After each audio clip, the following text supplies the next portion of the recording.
the Trump presidency. And people will go, well, there's nuclear weapons, there's what laws he could rescind and all this stuff. Well, this is the primary weapon we have to do anything about it.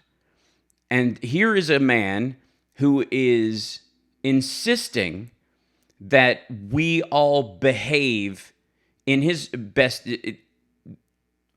I mean, all of the actions of the violence from his supporters, the racist, graffiti and hate crime attacks that have been going on since then by the newly freed crowd that he somehow seems to think, and this is kind of the amazing part to me, wouldn't it be ironic? Because we do, as horrible as the Trump presidency is, and as much as I do not actually think it will go 4 years for a lot of reasons, not the least of which is that I think he almost would, like, he sounds tired of it already.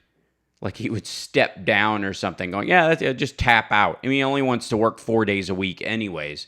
We have in the presidency of Donald Trump a horrifying mixture of the Nixon presidency and the George W. Bush presidency. In terms of the Nixon presidency, you have a president who has a list of people he views as enemies, a list of people he views as dangerous and people who will limit his ability to act in the most dictatorial way possible. Largely, those are members of the press that he doesn't consider friendlies, and his willingness to act on them is going to be a testing point of the powers of the presidency. Whether it goes to simply attempting certain types of overreach and finding very quickly that it is not within his power to limit anyone's ability to speak, which would be sort of a lovely test of our Constitution. Or if it's a more insidious way of getting back at his critics with the help of those around him who are, while just as reactionary, just as emotional, just as vindictive, in many ways, frighteningly enough, they may have a better plan for carrying it out. Ways to destroy newspapers and television stations that conflict with the president, through attacks on their parent companies, through warnings and limitations on those parent companies. That way, that abuse of power, has a watery legal basis, an almost unlimited power angle that they can play, because they can say that they're acting in the interests of the country in any number of ways, but picking and choosing how they apply the law in terms of who will do the most damage to. And also to make sure that the people who are on their side are devoid of attack. I'm sure one of the questions that was primarily asked when Trump became the president-elect is, can I cancel my audit from here? Not so that he wants to release his taxes, by the way. And this the fact that he never released them, and he said after the audit he would. Again, we're all looking for ammo for 2020, no doubt. And certainly as ways to shore up a reasoning behind getting a Democratic majority in the House and Senate in the midterms. It may have taken, in many ways, the weak-minded and, I guess coincidentally, dark-sided presidency of George W. Bush and Dick Cheney. That's what it took to get the first black president elected. A horrifyingly inept C student who ignored the important aspects of government so drastically that it resulted in a multitude of deaths. From appointing people to head FEMA that were not qualified, and then when its services were actually needed, congratulated the fool who was responsible for the lack of response to the Iraq War, a war of choice made based on spurious accusations about the dangerousness of the Saddam Hussein regime in Iraq, and dubious intel on their ties to Al-Qaeda at the time. We are entering a situation where, in many ways, the presidency of Barack Obama got the country back to where it was effectively when George W. Bush took office. That in terms of, we certainly don't have a budget surplus right now, but we do have 5% unemployment and an 18,000 point stock market, and wage growth for the first time in 16 years, and any number of other markers that point to the idea that the Obama administration's plans, the Obama administration's goals and systems for achieving those goals were working. While they were not healing things as quickly as some would like, they were working. And they were incredibly functional, considering they were also operating in a governmental circumstance where the opposition party simply was doing nothing to help or doing everything they could to harm.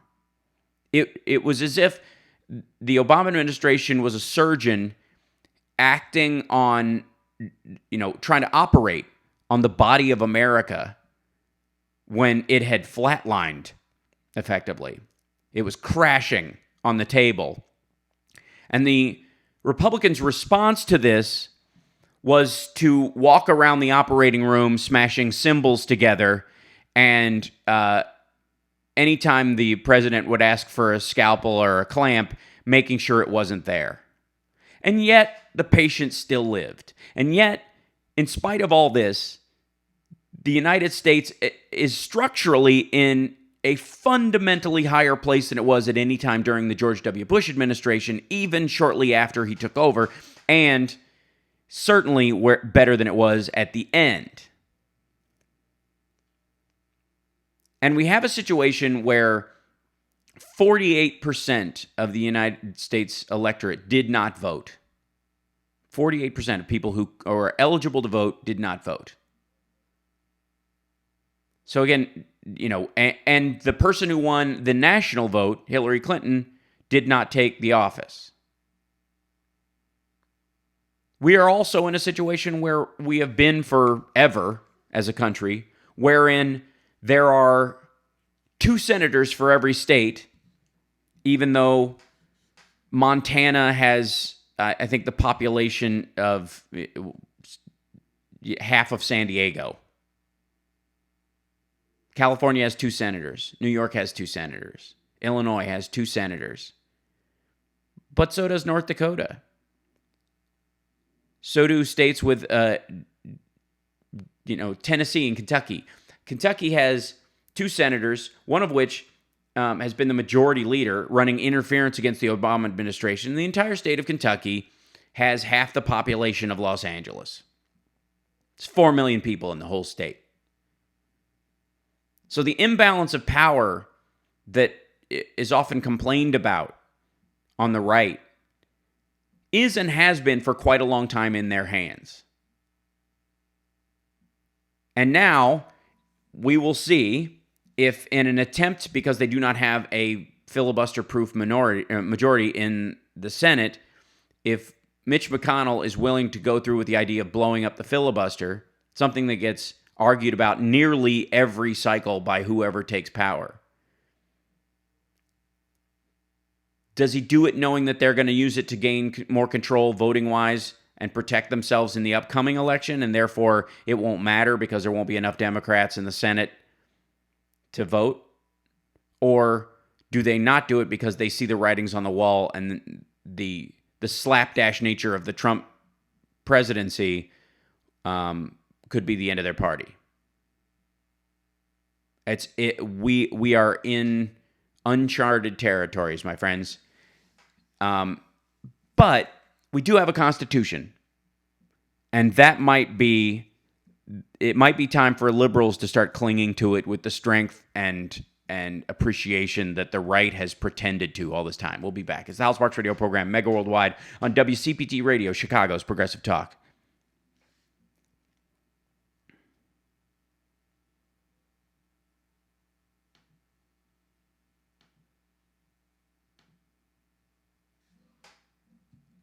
Mm-hmm.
Check, check, check. There we go. How about that?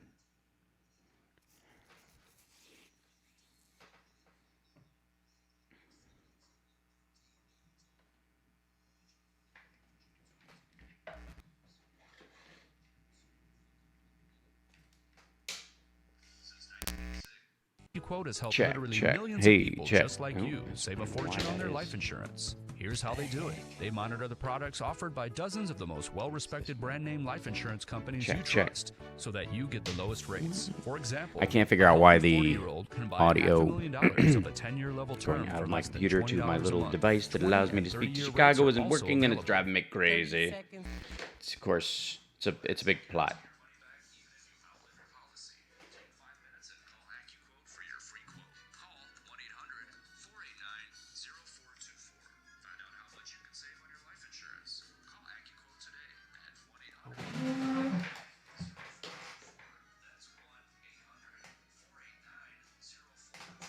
I think I might have an option. We'll see.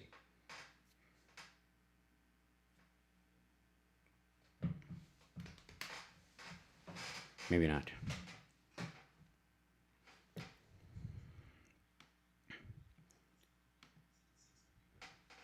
So we're finally up on the YouTube channel, and which is great. And so it's great to see everybody in there. I'm sorry I missed you guys last week. But in terms of this, I want to actually relay some of the stuff that our chat room is talking about to the audience, because a lot of times we get into the callers and we get lost in the fact that there's quite a good conversation happening on at the YouTube channel. And as a matter of fact, I'll tweet that out right now. And if you're one of the I guess the the KKK members who are now creating fake accounts so that they can get on Twitter after they've been kicked off. Sorry, I think you need the same verification-y kind of stuff to get into YouTube. It's, I understand that's rough on you. I get it. But I wanted to, start, involving the our chat room there, because they always have a good deal to, to present there. And I think one of the things that's coming up is, I think Jezebel 03 on here is mentioning the either Trump or Pence. I guess they both in there, and particularly. She's talking about Trump at this point. He's attacked the First Amendment, appearing to condone violence at rallies. He's mocked journalists based on race, gender, disability, and threatened the freedom of the press with lawsuits. This is the interesting thing about it, is the concept in comedy we always talk about is punching down. The important thing is to not punch down, that you don't make fun of people who are in a lower social or physical or financial position than you are, at least by a drastic amount, and that it is seen as crude, and certainly in the case of a president, and in the case of the president of the United States, it's all punching down now. As you are the leader of the free world, if you become president of the United States, it's all punching down. And I think that in some ways, Trump saw his attacks on Hillary Clinton as attacks on an equal, and therefore everything is fair game. I think it was lost on him in many ways. How about right now that we are punching down, Nata Billy shall lead them? Yeah. In many ways, I think he saw Hillary Clinton as an equal, ironically enough. And when you are up against an equal, you throw everything against them you can to destroy them if you're trying to win. Our dear friend Driftglass says that if you're waiting for the people to rise up in outrage over this stuff, you will be waiting forever. I think that's true in a lot of ways, because what we're finding out from exit polls and what we're finding out from a lot of people is that the crossover vote voted on almost their hatred of government, and in doing so put the country in a curious position. Now let's state out right out of the front is that if you're looking for someone to diss people based on the phrase establishment, just the word establishment, or to cling to a word like revolution in the abstract, our chat room is saying that I read Driftglass's tweet. I censored it in the process myself. I'm capable of reading that. You guys can write whatever you want. Just be nice. But if I want to read it on the air, I'll find my way around it. But Driftglass does make another point that Trump's followers believe they are a besieged minority. Therefore, they believe all their punching is punching up. This is true. So there is a huge number. We have to grapple with this in our country, which is there are a huge number of Trump supporters and Trump voters who are not male, who are not white, a significant percentage of them. And that significant percentage would have made the difference in the vote. There is also a significant portion of the electorate that couldn't tell the difference between Hillary Clinton and Donald Trump. That literally went into the voting booth in the case of Michiganders who 80,000 of them, a vote-tipping amount of human beings who left it blank, who didn't vote for president. Now, I advocate that on this radio show because they voted for the rest of the ticket. I appreciate that. They, in their sense, went and did their civic duty. They protested by not voting on the top part of the ticket. But essentially they went through with the rest of the vote, which I think is great. If you're gonna if you have a problem with who's running for president and you can't find it, you think it's a lesser of two evils and both evils are too evil for you to handle, then by golly, I hope you go out and vote for everything else. These people, interestingly enough, are probably catching a lot more hell than the 48% of the electorate that didn't vote at all. At least those 80,000 people in Michigan who got up, went in the booth, and did not vote for Donald Trump, could not vote for Hillary Clinton in their minds, but they voted for comptroller and governor and senator and state representatives and judges and all that. And that it's sort of the better than nothing vote. But in terms of the people who did not vote, I personally don't know how you can look in the mirror, especially on days like Veterans Day or on Pearl Harbor, on the anniversary of Pearl Harbor that's coming up, or even the 4th of July. There is to me anyways, a civic duty to vote. And if you're saying it is my civic duty to not vote, that's my protest. I think the government has failed all the way through. And you're telling me that this applies to your city prosecutor, to your local judges, to your school board members in some cases or whatever, then I say you are a fool. Because there is no ballot that does not have one thing worth voting for on it. And if you do that part and you get up and you go there and you stand in line and you go, all right, who will better serve of the people available to get me where I'm going, to improve the country? And you even make those lesser of two evil votes, you're still bettering the country. And it's fascinating. I think there are tons of people, by the way, who are, have mentioned in here. There are tons of people who didn't vote who are now protesting in front of Trump Tower, who are complaining online about him when they were absolutely part of the margin in this. Secondly, I'd like to remind you that in winning the national vote, Hillary Clinton is more exemplary of where this country is than Trump is. It may be only by a margin of 2 million, but that's impressive. And a good portion, here's the thing, a good portion of Trump voters, and I think Hillary Clinton was trying to say this with her baskets of deplorables comment that got, they were listening to the wrong half of the conversation when she was saying, yeah, there's a group of these people that support him that are never going to be reached. They believe in segregation. They believe in un-American ideas. And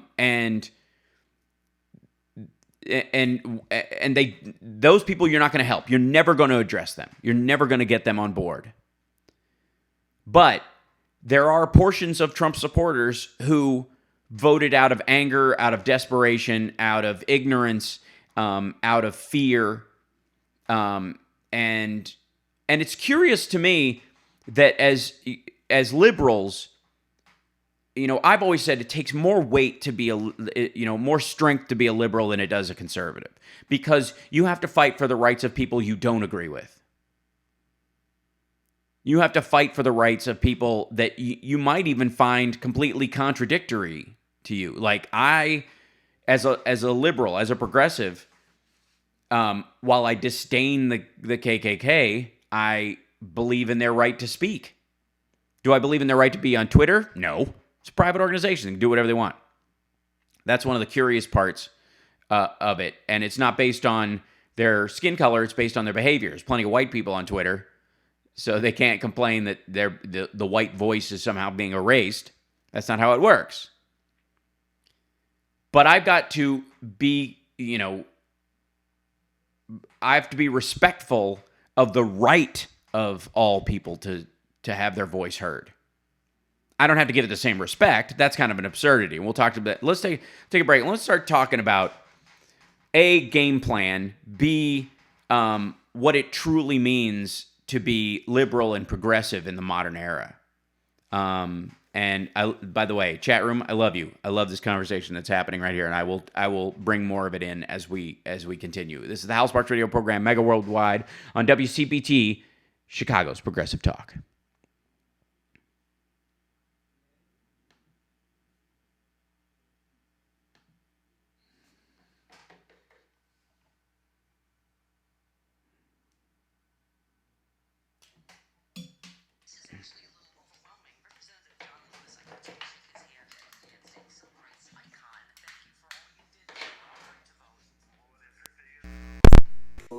Check.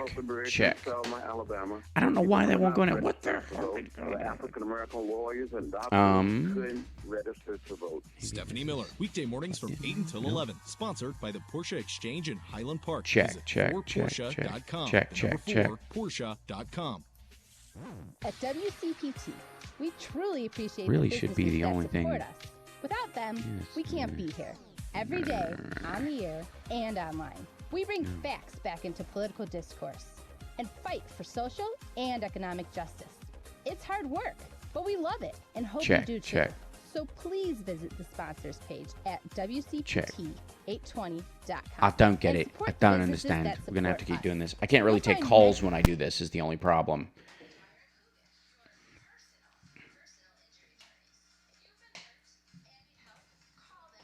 Okay. All right, I'm just having to double up my audio with you guys, and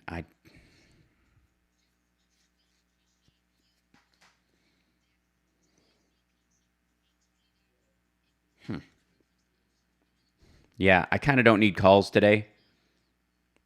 Why did Tom Hanks piss you off this week, Charles?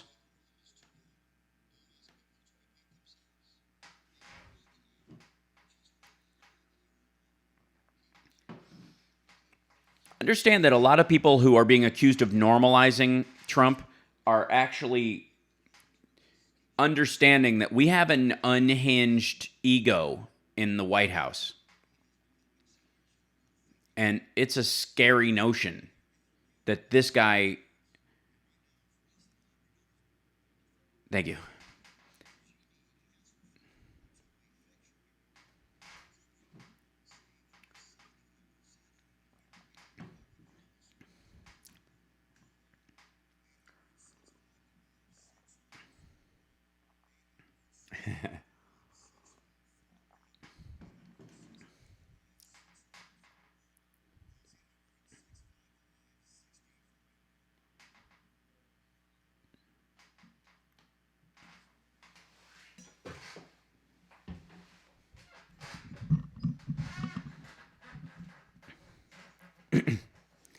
So the only aspect of this, and we're talking about the basket of deplorables concept that got Hillary in a lot of trouble, along the lines of Obama's "they cling to their guns and God" comment, which, by the way, both situations were meant to be mitigatory. They were meant to be to change the conversation to make a crowd of liberals and progressives more open to the idea of there are reachable people who currently identify as Republicans or as conservatives who would vote for the policies, the principles of the Democratic platform, but when they feel threatened, they retract into this zone. They run for the protection of what they know, because they don't trust that diversity is going to help them any. When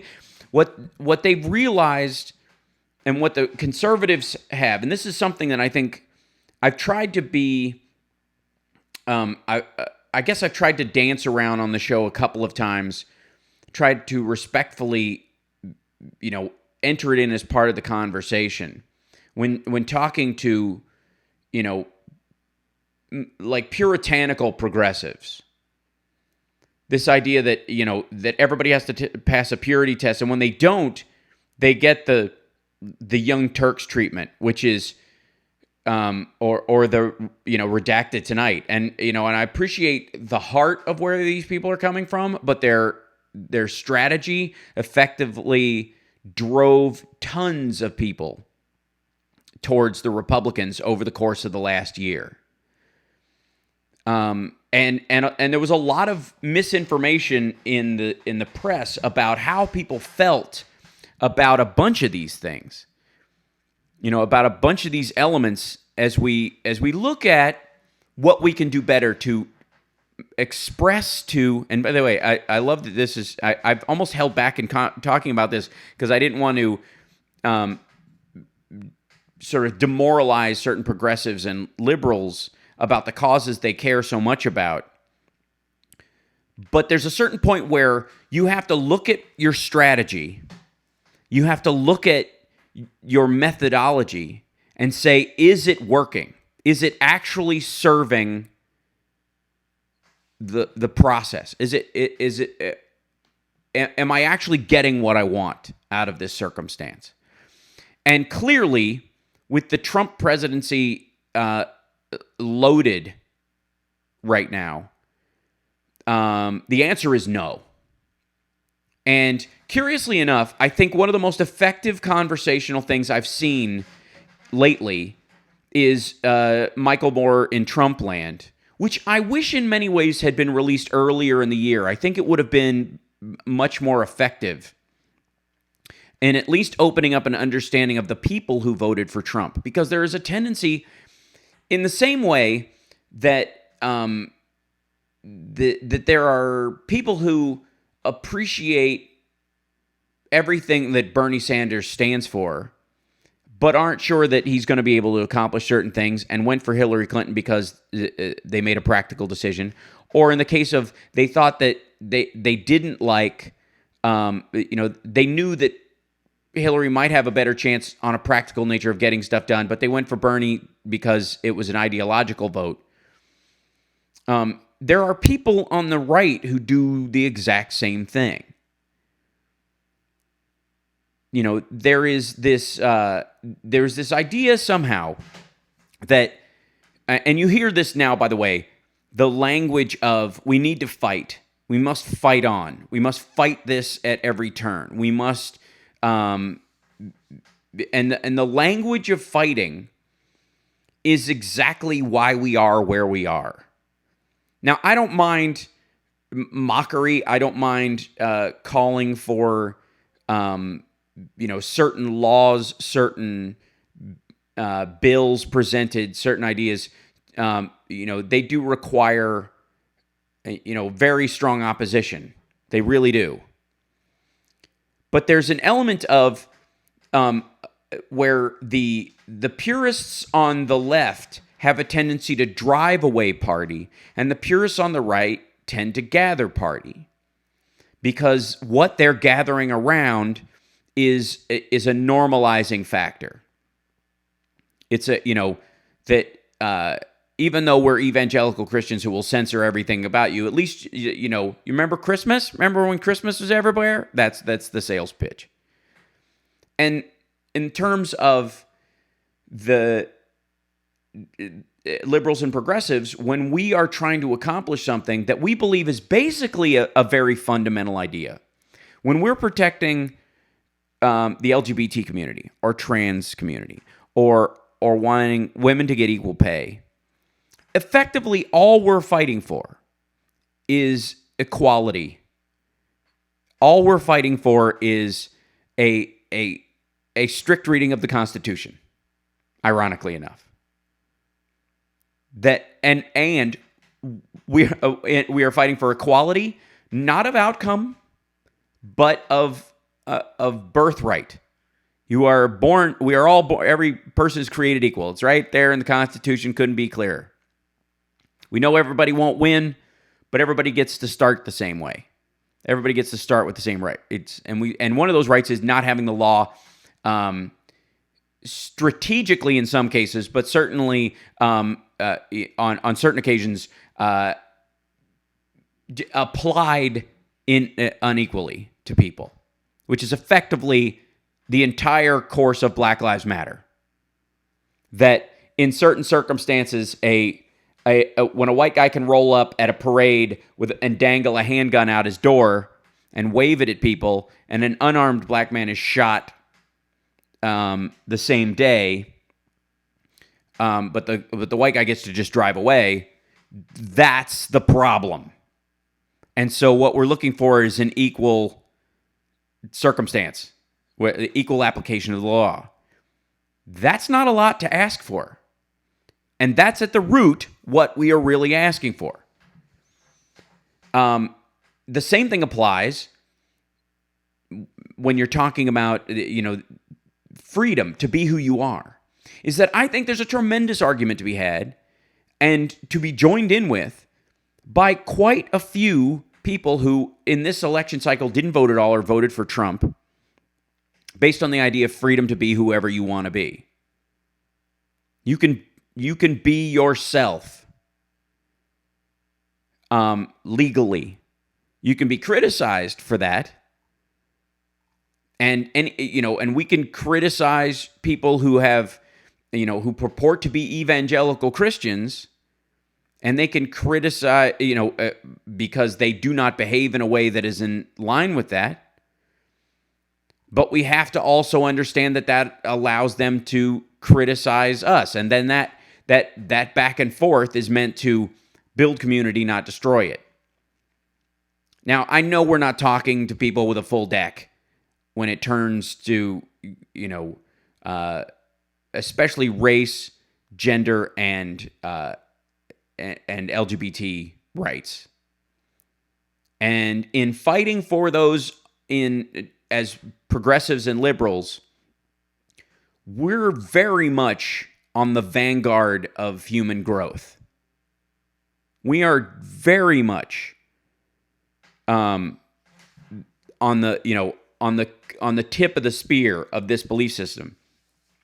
And I got news for you. The rest of the spear itself is just along for the ride, and they don't like it very much. And that's an increasingly okay. There's a bunch of stuff showing up in the chat that I want to address that kind of goes along with this about one of our chatters is saying the evangelicals have a huge disingenuous persecution complex. Anne is saying a liberal friend was passing around a meme to get rid of politicians like Pelosi, who's been in office for years. That's the next wave of Russian propaganda. Get us to take out ourselves. I agree. I disagree with the word fight about it because unless you're talking about fighting the Russians, the illusion is fighting amongst ourselves. To be completely frank, when the alt-right started to rise, and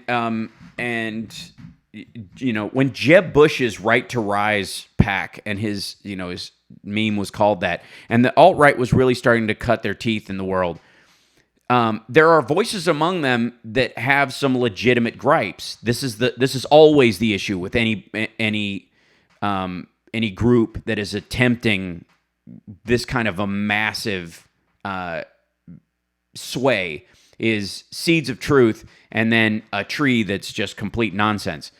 This is the Ron Paul situation. We got to take a break, actually. We're at the bottom of the hour, and this is a big conversation. When we come back, I'm going to talk about the alt-right, and I'm going to talk about how they weave their way into the conversation, and we as progressives allowed them to. And our only response in many ways was, circumstances where, Jimmy Dore spits in Alex Jones's face. That's what we devolved to. One of the best things you can do when you have an enemy is drive them to the point where they freak out and stop obeying their own principles. We complain about it on the right all the time. We almost never take responsibility for it on our side. We're going to. We'll be back.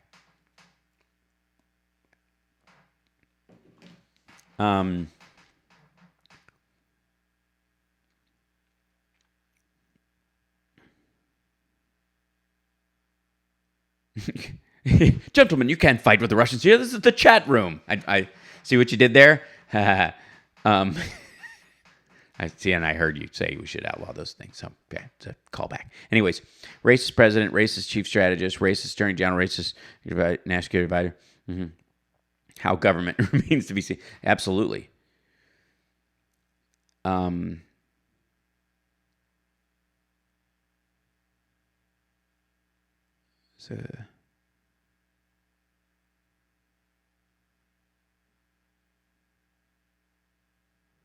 Yeah, that's right. That's absolutely right, Drift Class. You know, it's curious that I have just been asked for the first time, starting in January, to start doing some of the I won't say which shows until we guarantee it's going to happen, because I don't want to set myself up for fallback.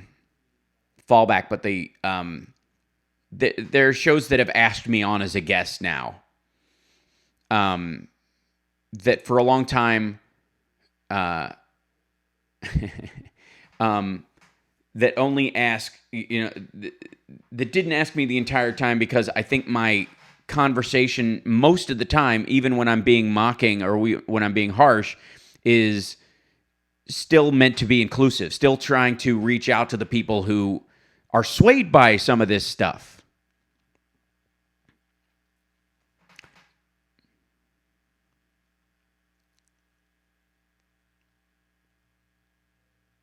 King David Lane, absolutely right. The white working class voters should be mad at the people above them economically, 1 to 10%, not the people below them, blacks, Mexicans. But that's the whole point, though. Isn't the point to make them fight amongst each other while you run off? That is a big part of this. This is, the game of the upper 5%. Because the upper 1%, honestly, to some degree, don't care. And Trump's not even in that group. Trump's in the upper 20%. He's up there with a lot of... I mean, America has made more billionaires in the last 20 years than any other political class. Now, percentage-wise, it's like when a town grows. At one point, Schaumburg was the fastest growing country in the world, because if you have 4 people and you add 4 more, it's 100% growth, right? But small towns have great growth on percentage, right?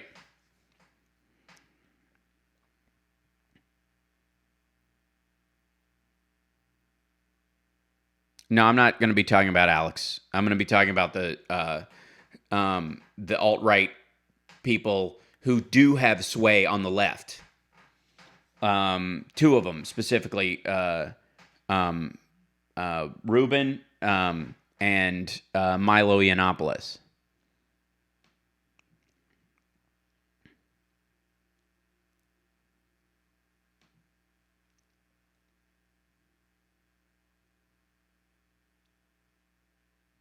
The problem is there's this idea that both sides think, and I don't think both sides react the same way, by the way. I'm not falling into a both sides do it thing. But both sides have this, have elements among them that believe that the other side has a privilege they don't have.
Thank you very much, Lady B.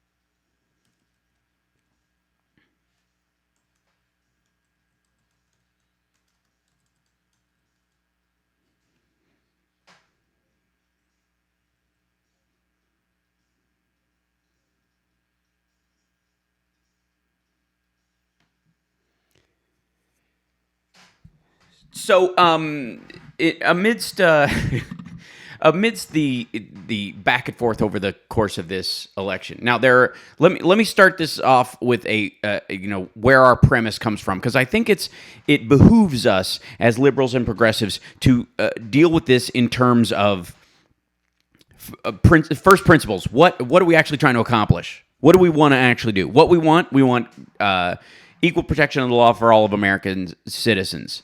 And we include in that every member of the LGBT community, women, people who are here, immigrants, trans people, and in many ways, we also include, as progressives and liberals, the children of undocumented or illegal immigrants, people who snuck in here to find a better life, because those kids didn't have any choice in the matter. And they've grown up as Americans. And they love this country. And they're going to stay here and pay taxes, and in many cases join the military and fight for what we believe in. So if you pledge allegiance to the flag for anything, then what you pledge allegiance for is all the aspects of it that make it special. So as liberals and progressives, we support those groups of people. Okay. The right clearly does not. There's a huge chunk of the right that does not believe that they believe everyone in the LGBTQ community is either is simply a sinner engaging in a behavior that is a choice, and therefore should not enjoy any protections for making that choice if said protections would violate their religious beliefs. Now, that's about that group. They also believe that that Hispanic people are suspect across the board because 11 million of them are here illegally. They have heard repeatedly in the press over and over again that it's only a matter of time before whites become a minority in the country, not because there's a lot more black people, not because there's a lot more Asian people, but because there's an incredible growth in the Hispanic community. This is the story that we're heard. Understand, I'm not arguing for or against any of these points yet. I'm just establishing what the overall messaging of both belief and what people are hearing has created the circumstance we're in. Okay?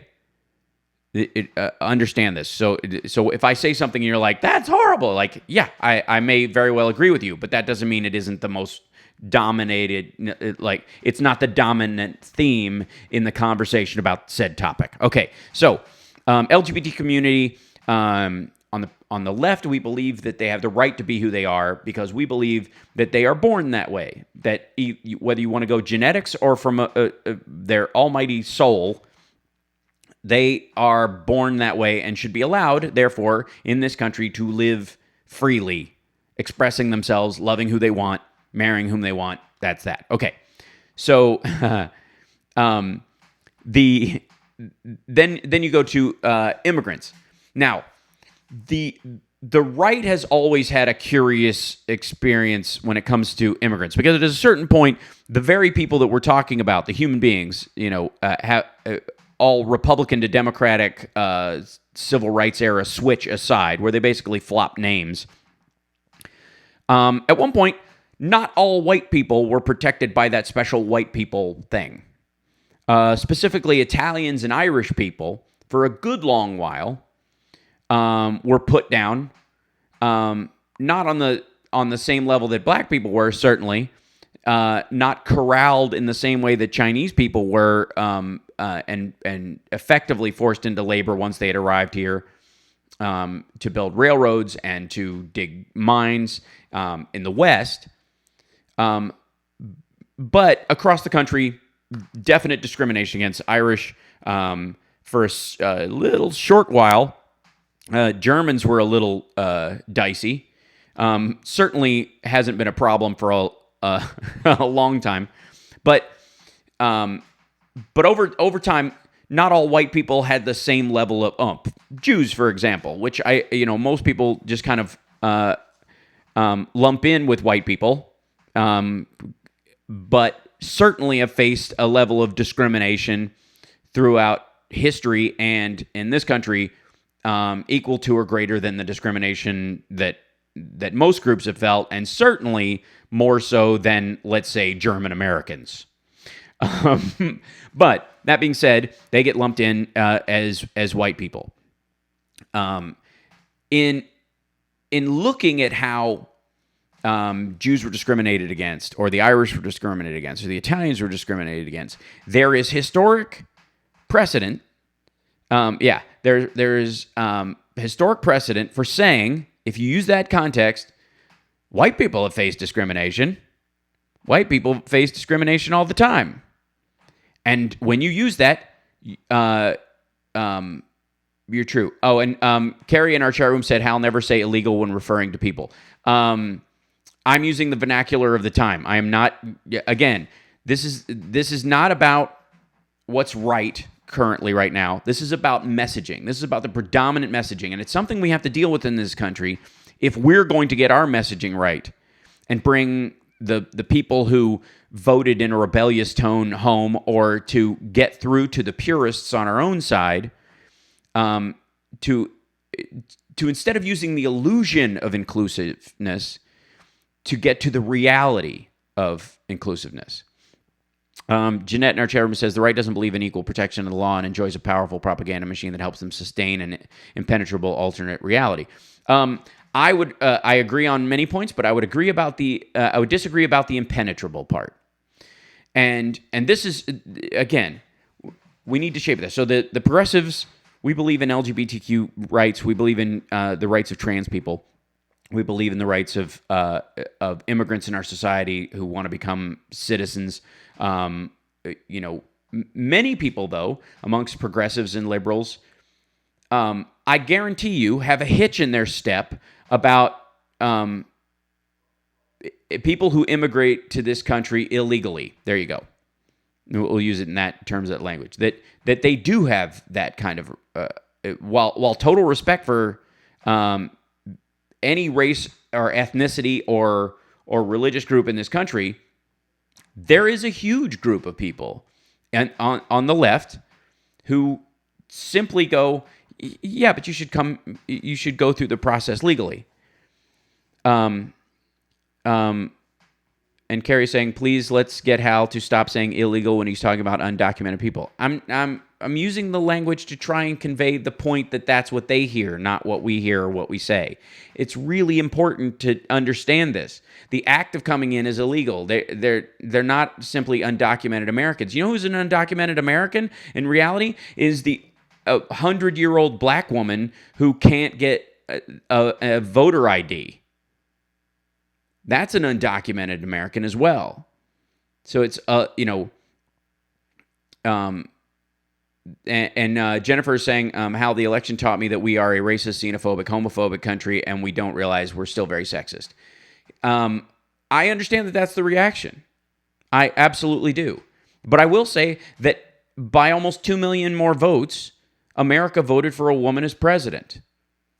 And I also think that people's reaction to certain things, while they would on surface look xenophobic or homophobic or racist, in some cases aren't. And there is a responsibility on our side as progressives to reach out to those people, to involve those people. And I agree with what Jessica's saying right here. Voter suppression is unpatriotic. I think it is singularly the least patriotic thing that you can do. The only people worse than people who don't vote are those who stop the vote of another human being. This is incredibly important. Okay, so we're almost to where we have to take a break, but we've covered LGBTQ community and our belief that trans people should be allowed to live their life freely as they are. When I come back, I'm going to tell you why the right can't bring themselves to understand that, and why it's our responsibility to, while, as Hillary said, there is a basket of deplorables, there is a group that we can reach out to, and who are against the bathroom bills we've seen, or rather for them, want them to be in place, but aren't transphobic. And if you write them off as such, the conversation ends and it dismisses the entire circumstance. You will not win them over. And I'll explain that when we come back. And it ties into a lot of these issues that we have a responsibility for expressing to people how we are for equality, how we are we have the uncomfortable position of being genuinely for freedom and equality. So we'll be back. It's the House Sparks Radio program, Mega Worldwide. We're having the tough talk with our chat room and with you guys when we come back.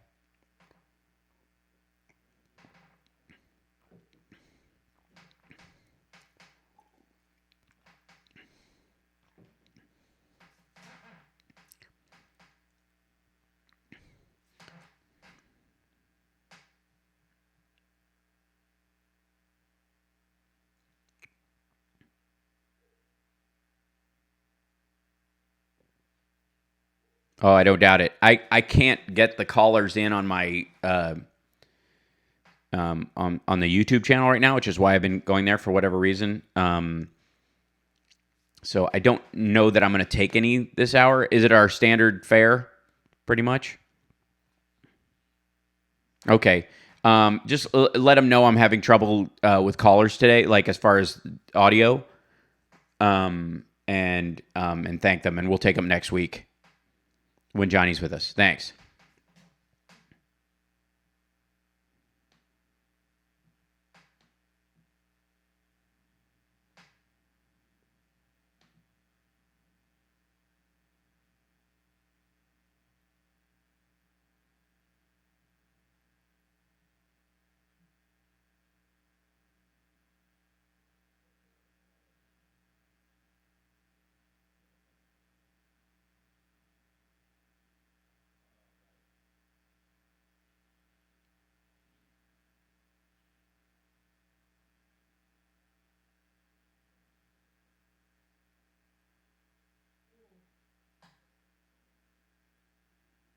Yeah.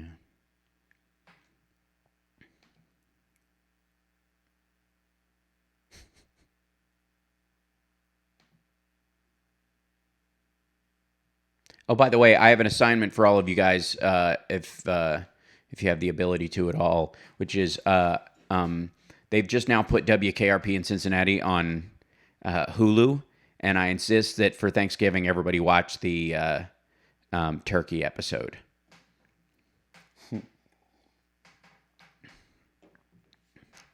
Yeah, that's it. Thank you.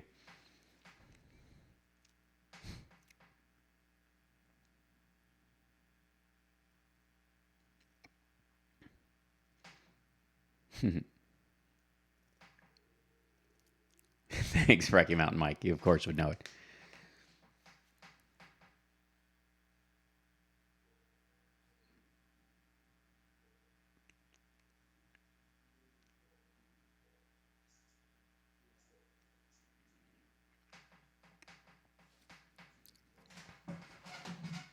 Okay, so one of the things that kept coming up with the trans issue in North Carolina, and do not misunderstand me, the majority of people who wanted a trans bathroom law or who fight for these things are absolutely, and I won't are bigoted. I don't like using the word phobic. I think we overuse it. It's not based on an irrational fear. This is hate. This is dismissal.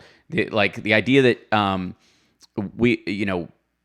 I think we live in a prejudiced country, not a xenophobic one. Because xenophobic just sounds like it's an accident, like there's a squirrel loose in your bedroom or there's a spider on your arm. It's not. It lets people off too easily. Do not misunderstand me. That there is the majority of people who voted for those kind of things, or who support those kind of things, are absolutely prejudiced. They are bigoted against trans people and against particularly gay people because they don't know the difference. They literally awash the two. They think what it means is allowing. Honestly, they think having a trans law would allow, in their mind, and I know this sounds weird, lesbians in the girls' bathroom and gay men in the men's bathroom somehow. Which is, they already do, but this is where their head goes. Believe me, we're not dealing with a deep understanding of this concept. However, there's a good 10 to 15% of these people who've never seen a trans person, who in many ways never will meet a trans person because of where they live and what their life experience is like. Most people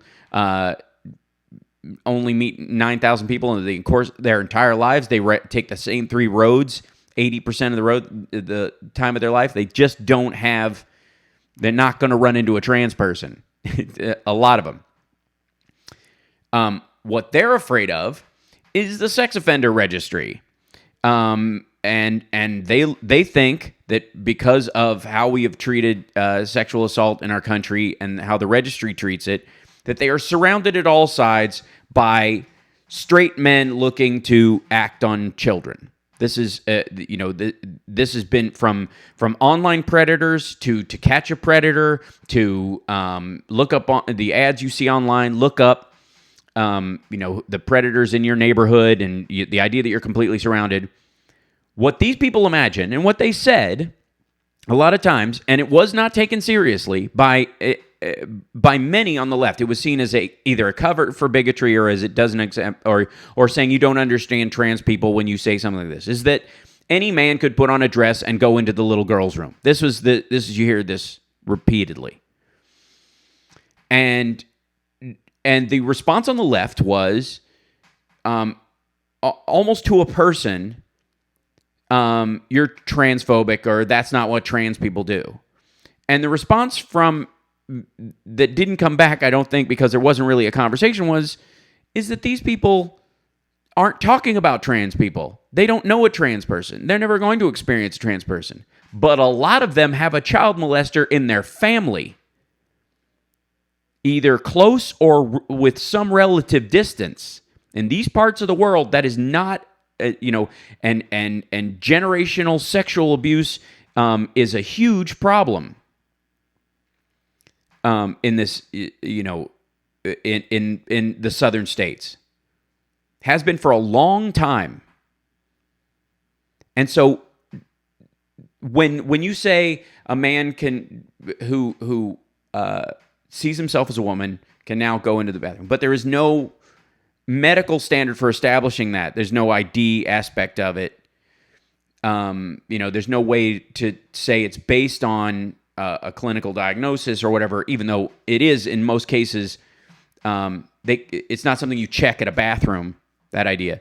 That they're afraid that they will get sued or they will get attacked if they try to stop someone like that from going on. And there's a video that was going around online where a gentleman at a mall saw what he thought was a man going into the ladies' room, and it was a trans man who was using the ladies' room because he didn't know what his law was, and he had not transitioned physically. He was simply living his identity. And this trans man presents as a male everywhere he goes. Filmed this man saying, "Oh, sorry, I thought I saw a guy going into the ladies' room. Are you supposed to be in here?" And he posted it online as an act of bigotry, that he was being attacked. And the man who was questioning him was black. So it had this really curious attitude back and forth about it. Almost this underlying, see how black people are with the trans community, or see how black people are with gay people. Like it was a wash and confused, both privilege and spectacle. But ultimately, what it boiled down to was what you were asking this guy to do, and this guy ultimately didn't have a problem with this trans man using the ladies' room because that was what was available to that person. He just checked because he saw out of the corner of his eye a guy walking into the ladies' room, which is a behavior you would kind of want under normal circumstances. And by the way, TR in our chat room says, am I the only person who doesn't check out fellow humans in a public bathroom? What the heck? This man was outside watching the person go in. He saw from the hallway what he thought was a man essentially following a little girl into the bathroom. Now, as a dad who has a son, if I had a daughter, that's an odd situation to be in too. If you're taking your daughter to the restroom, and not all places have family restrooms, which is really helpful now. Huge step forward just to have baby changing stations in men's rooms now. So circumstances like this could come up. The response overall, though, pretty much across the board from the left was, what a bigoted act by this man, not understanding that this person has the right to go and be who they want to be. When simply this guy was just out of normal kind of behavior, thinking he saw a man, not trans, just a man walk into the ladies' room following someone, and acted on it. Once he realized what it was over. But it became emblematic on the left of how trans people are treated when it isn't. And it became a call to arms on the right that you can't even try to protect somebody. Now, again, I'm talking about this in terms of the messaging that's coming out about this and who you are actually trying to reach. I guarantee the man who confronted this person going into the bathroom wasn't anti-trans or anti-LGBT, and ultimately that turned out to be exactly the case. And it's important to recognize that in human interaction there are, especially when we are the progressives, when we are the liberals, that we are pushing the boundaries of what people understand or what is considered normal or experientially normal for a lot of people, that there's going to be a lot of confusion about it. And that confusion, that growth, has to be handled with a level of respect. And so again, the weight of being a progressive or a liberal is heavier. We have a responsibility to live up to that standard higher, and especially as we enter into, the next 4 years of Trump, that we need to start reminding all the people who may have voted for him in a soft way in because they were offended by the acts of government or they felt under the thumb of some unknown force, that they reacted to being called xenophobic or transphobic or racist or sexist or bigoted when simply they were acting on their own financial interests and so overwhelmed by it that they dismissed every other concern that was presented to them. That happens a lot with a lot of voters, and quite frankly, it's why a lot of voters don't vote, is because they dismiss the needs of community, the needs of the country, simply because they are overwhelmed in their own circumstance. A lot of people who don't vote, who choose not to vote, I have no sympathy for. But there are certainly those who are working 3 jobs, can't get time off enough from any of them to go stand in line for 5 hours. They're in a gerrymandered district where they have fewer voting machines, and they just don't have the ability to do so. There is... there is a responsibility on the left that is heavier than the responsibility on the right. And this is not saying you don't mock people or you don't deal with threats when they genuinely show up, but our language has to be stronger and more persuasive than the right. Because the irony is the principles we're fighting for are actually, I believe, more pure. We are actually fighting for equality, even when that equality makes us uncomfortable. We are actually fighting for freedom, even when that freedom is something that would make us uncomfortable. We got to take a break. When we come back, where I think we should go with this, and the discomfort of the left, learning to have a language that lives up to our values.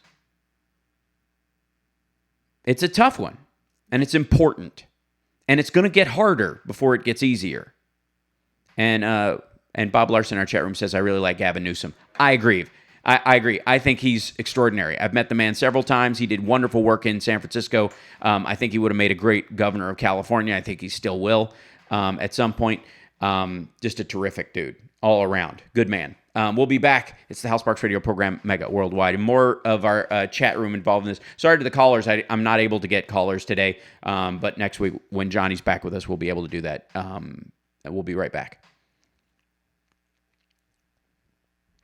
Jeanette, that's what I'm talking about. How do we bust through the mindset that allowed Trump to happen? I'll tell you why. Because you have to look at this in terms of most people would rather be right than happy. Okay? Most people in life would rather be right than happy. That's true of a majority of Democrats, and that's true of certainly of a majority of Republicans. I'd rather be right about this than happy. I'd rather be right than solve it.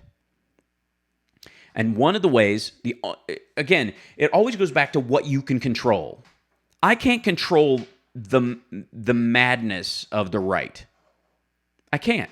No one can. No, Warren Newsom would be awesome. Huh? Okay.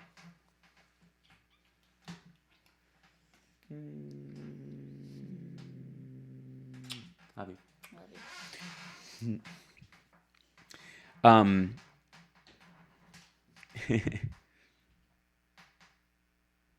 You gotta say bye proper. You know what I'm saying?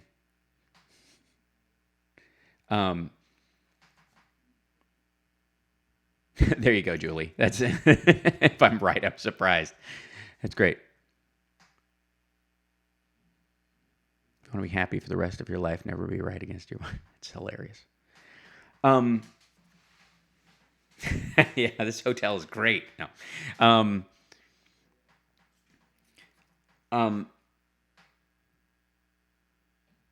Mary, I think you're right. I don't think Trump is a Republican, and I think they're much to their chagrin. I think his desire to be loved is more important to him than his desire to be effective or quality in anything. It's why his family is full of sycophants, and we're going to talk about that. By the way, next week we're going to deal with his cabinet choices, all that kind of stuff. The stuff that we can actually, there's a ramification to, and actually an effective technique to do something about it. But it boils down to, and Lady B, are we good? How much time do we have? Okay, great. So it always boils down, and this is maybe a me thing. Maybe I've done too much Tony Robbins in my life, which I don't think you can do. But there's an element of the only thing I can really be responsible for is my own behavior. Life is not what happens to you. It's your reaction to what happens to you. And if your reaction to a full frontal assault is a full frontal defense, it's just a numbers game.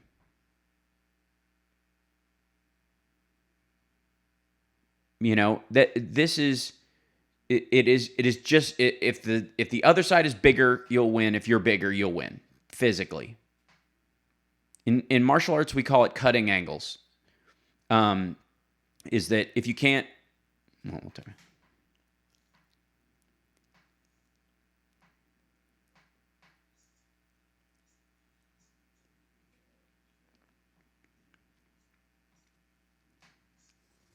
So during the break, I was talking to the chat room a little bit about the language of progressives and liberals and why it's important.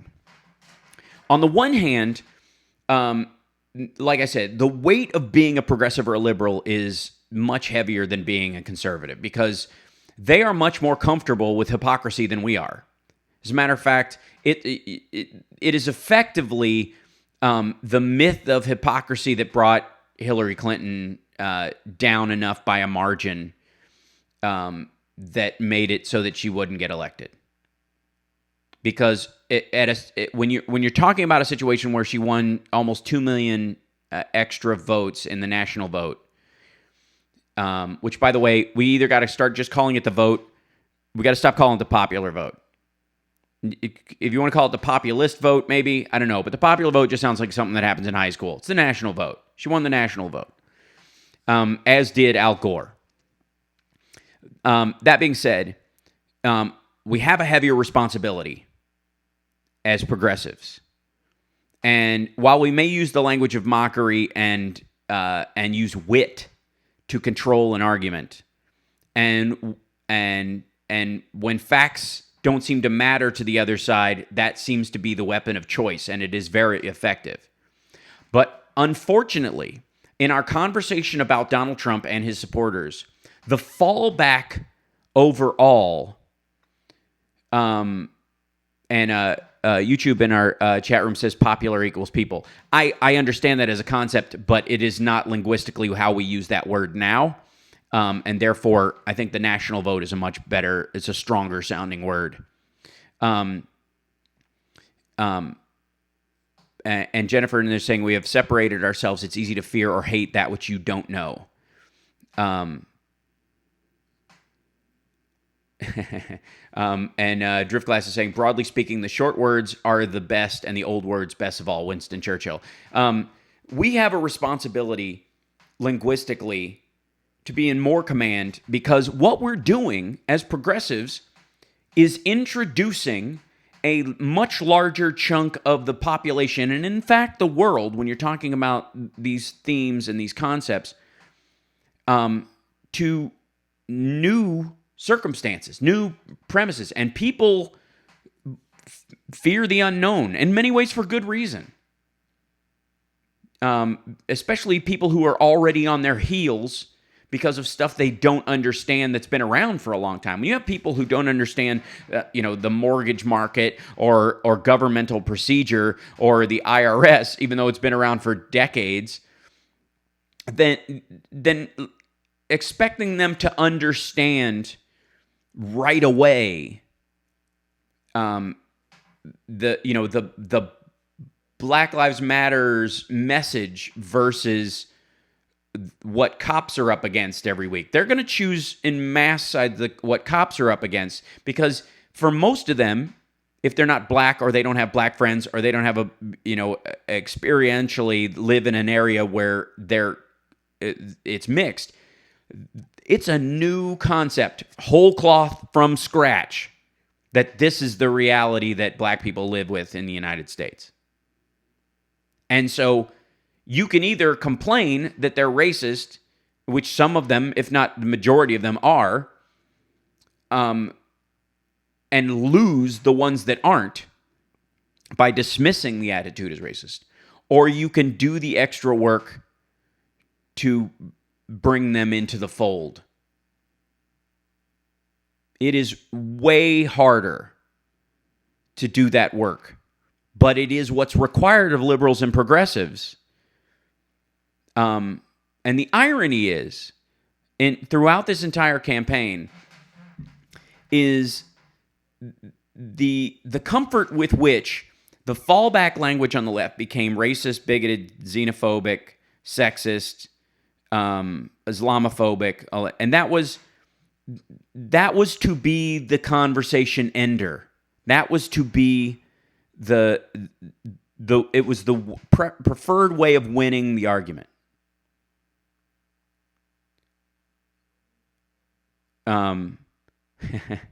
And Carrie Maxwell is reading from Brad Whitford's Twitter. You're a con man, a racist, and a sexual predator. You're in over your head. Put your phone down and have someone read you a briefing book. I agree with all those points. Will that language reach Donald Trump or the people around him to protect the United States from his overreach? Probably not. Will he read that? I doubt it. But the point is that I don't believe there is... I don't believe that Mike Pence is to be reached.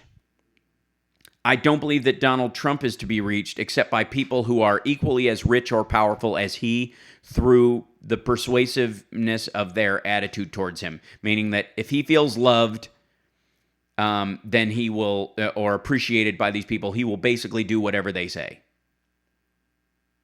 And we will talk about his cabinet choices next week, and they do have to be cleared by the Senate. The old anonymous hold suddenly has value on the Democratic side. We'll see if that actually is how it works.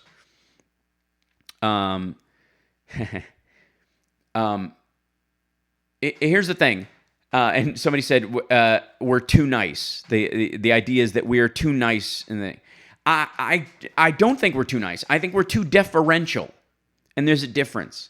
I think the left isn't nice when we're dealing with these things at all. We're just strategic with where we put our lack of nicety. There's nothing nice about what I would choose to say about Donald Trump. And nice is not a word that would follow in it. Respectful of the conversation, absolutely. Too deferential to, when it comes time. And and I also believe that, quite frankly, if you want an example of why Hillary Clinton lost, or an example of how you could almost see the potential for that coming, was that the pantsuit group on Facebook that everybody was joining to secretly talk about their support of Hillary Clinton, if that's not an example that there's no space in which to have a balanced conversation, and that the right does have a tendency to go more violent in their expression, I don't know that there is one. I mean, if you can't even openly talk about your support of someone without being violently attacked, there's something wrong. There's something, then you are outnumbered in the areas that are meaningful.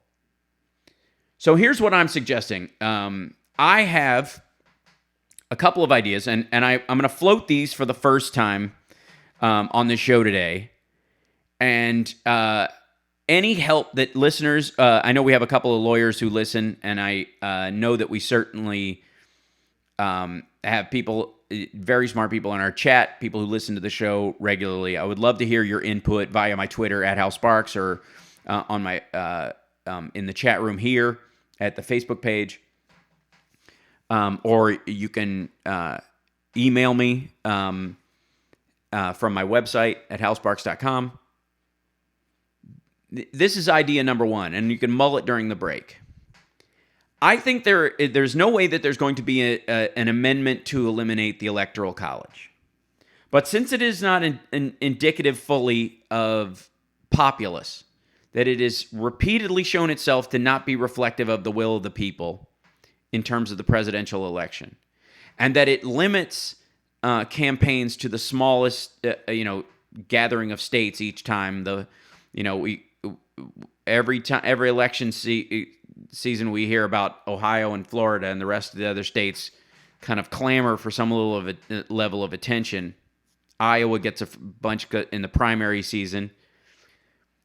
That the Electoral College might not stand up to a legal challenge, a class action lawsuit, by enough voters saying that their votes were made not to count, and therefore their equal protection under the law and their right to taxation, representation in their taxation is being violated.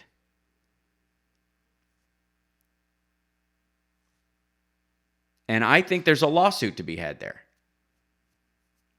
That if it can't be handled, there's certainly no reason why anybody will turn over that element. But the court as it stands, and even possibly a court with whomever Trump tries to get on there, since, yes, as we are a nation of laws, Anne in our chat room says, there is something that could be said for presenting that as a legal fight.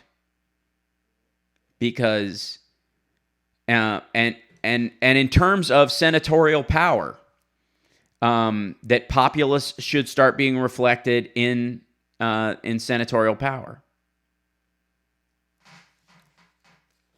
And Anton Ra in our chat room says Republicans have taken 32 states. That's right. And most of them are the states with the least number of people in them. And those states with fewer people, there are 5 states that, if you gathered them together, have a lower populace than the city of Chicago, and yet they all have 2 senators. And the limitations put on the House by the senatorial rules lower the impact of the voters in these big states. And therefore, that is a violation of equal protection. Some people in this country's vote counts more than others. Is there a lawsuit to be had there to eliminate the Electoral College by an act of, by a legal act? And then I have a couple more ideas that kind of lean into the happy ending. So we'll talk about those right after I come back. It's the House Sparks Radio program, Mega Worldwide. I want to thank everybody in the chat for joining us today. It's really awesome. It's really awesome that you guys are there. And I appreciate all the callers who called in too. I promise we'll get to you next week when we have phone lines that I can reach where I am. You're awesome. We'll be back right after this.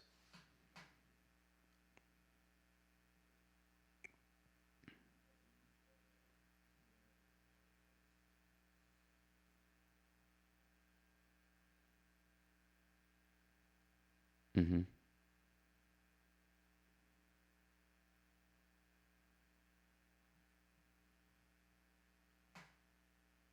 Yeah, because the big states pay for the small states.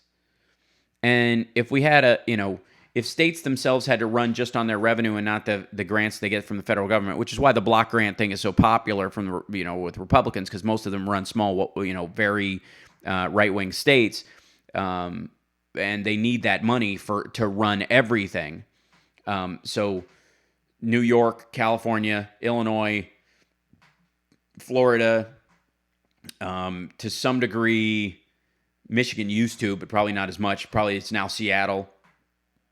They pay for all these states.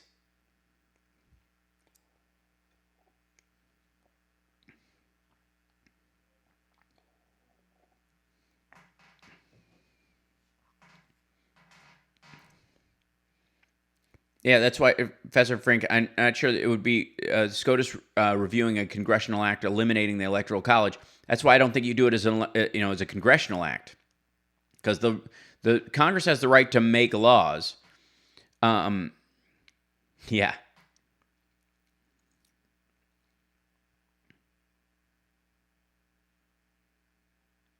I think Mary, I think the hats were a great idea. Yeah, and I think, Jessica, I think the vote was softened by about 1 million votes by people who thought it was in the bag or didn't vote because they were in a blue state.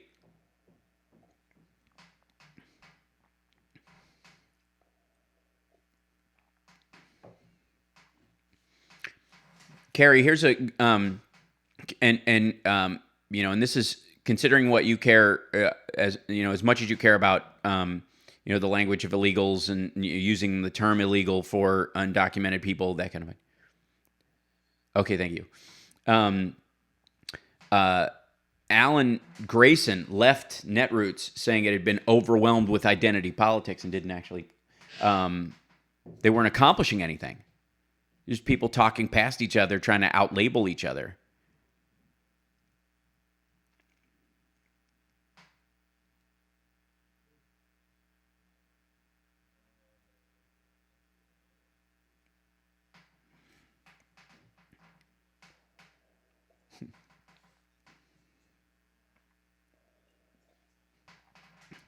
So, now, while we have a responsibility for, and by the way, I think that, people were suggesting this, and I think this is true or whatever. I think the Hamilton,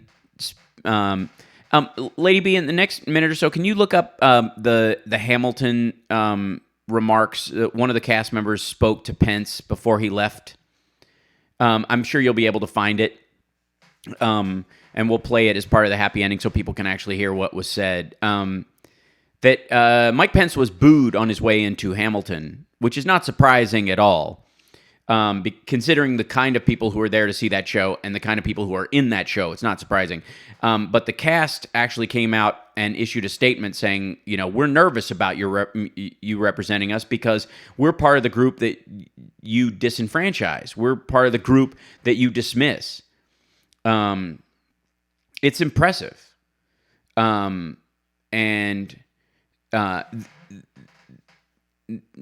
Yeah, there's plenty. Like there's lots of it. We'll find it and we'll play it. But here's what I want to say: is that here's the happy ending for this week. To progressives and liberals who are clutching their chest and saying, we live in this racist, xenophobic, sexist society that's a mess and horrible and blah blah blah.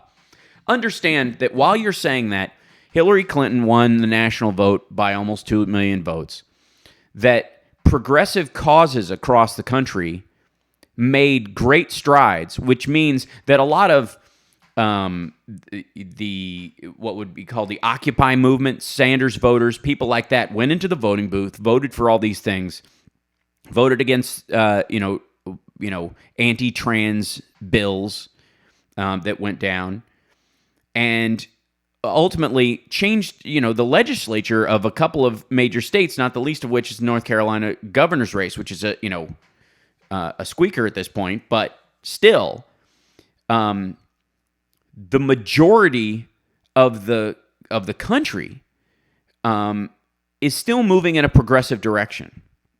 And as it has been, as it was during the Reagan presidency, as it quite frankly was during George W. Bush's time. The only thing that held it back was it was in George W. Bush's case, the war and this sort of nationalist fever about this.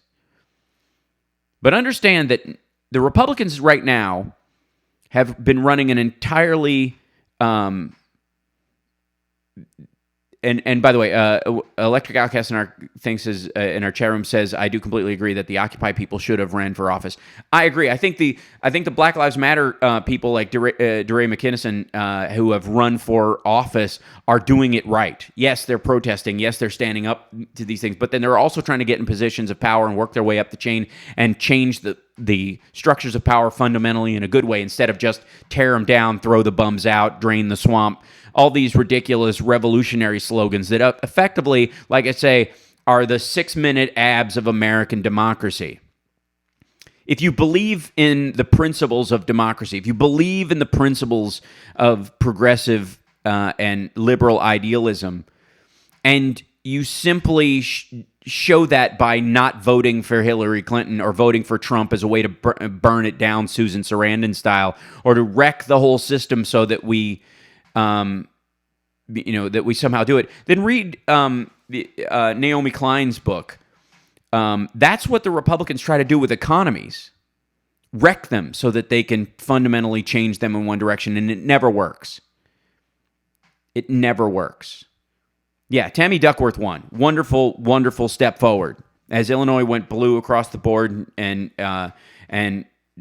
Mark Kirk went down, as he should have.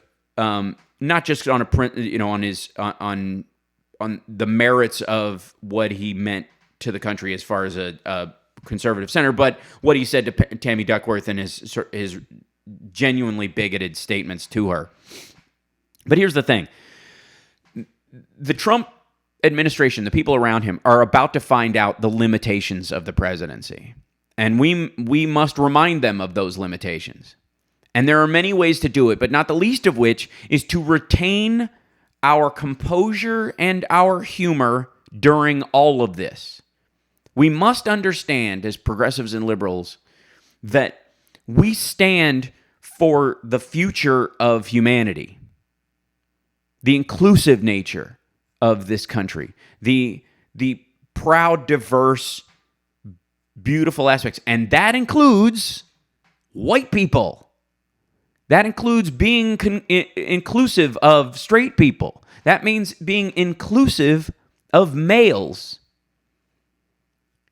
And in trying to defend the rights of trans people and gay people and minorities, it was increasingly getting harder for liberals to do it without, at the same time, out of the other side of their mouth, denigrating people based on race, gender, or their sexual orientation. Calling someone out as white, calling someone out as male, calling someone out as heterosexual, as a point of ridicule, does not shore up the rights and help people of color, people who in the LGBT community, trans people. It does not help women. Doesn't. All it does is say, yeah, it's okay to make fun of somebody because of how they were born. We do it. We have a responsibility again. And if being white is part of somebody's identity because they're an Irish American, because they're a German American, because they're a Scottish American, because they're mixed race but pass for white for a long time, I'm sorry to lay this at everybody's feet, but the days of blaming straight white males as a catch-all, or saying simply Islamophobic or xenophobic or attaching phobic to these things is too dismissive and eliminates a huge group of people and pushes allies away. Yeah, EO on our thing is saying straight white male Hillary voter here. That's right.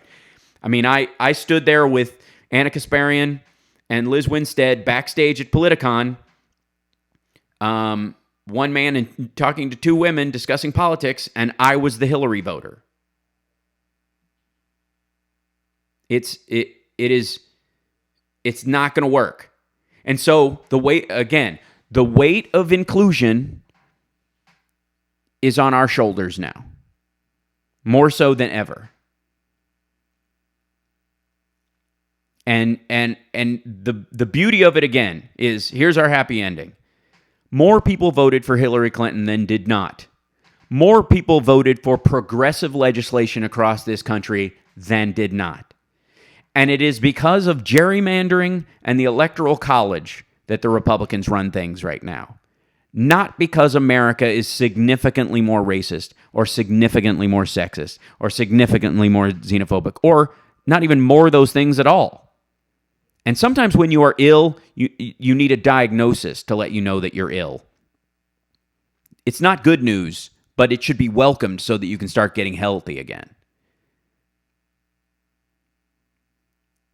We have a responsibility as Democrats, as progressives, as liberals, as independents who lean that direction, if that's how you want to say it, to carry the weight of inclusion on our shoulders. Stephanie is saying, honestly, don't think that most white men take criticism personally. You would be very surprised. There are a ton of people here who it put them back up on the fence. And it's not right. It will never be right to say that someone, because they are female, is less than. Therefore, it is not right to say if they're male, they're less than. It is not right to say that someone is less than because they are gay or trans or bi or lesbian or questioning that. And it will not be right to say that because they're straight. And it's not right to say that because someone is conservative that they are instantly racist, because you'll never bring them into the fold, because there's a lot of lovely people who out of fear or damage have voted against their own interests for decades, and we got to win them over, and we can do it. Next week we're going to start that process Johnny Million will be back with us. Thank you guys so much for listening today. Sorry we couldn't take callers, but I appreciate everybody in the chat room. We love you. We will see you next week. You guys are amazing. Bye-bye.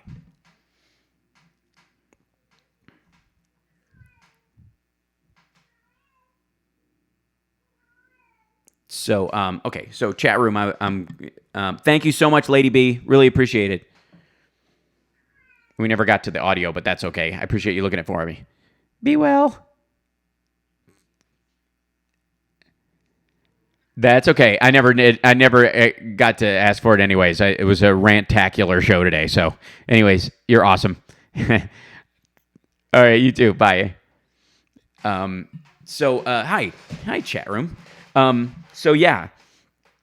To me, this is the most. This is like the last lesson of liberalism and progressivism.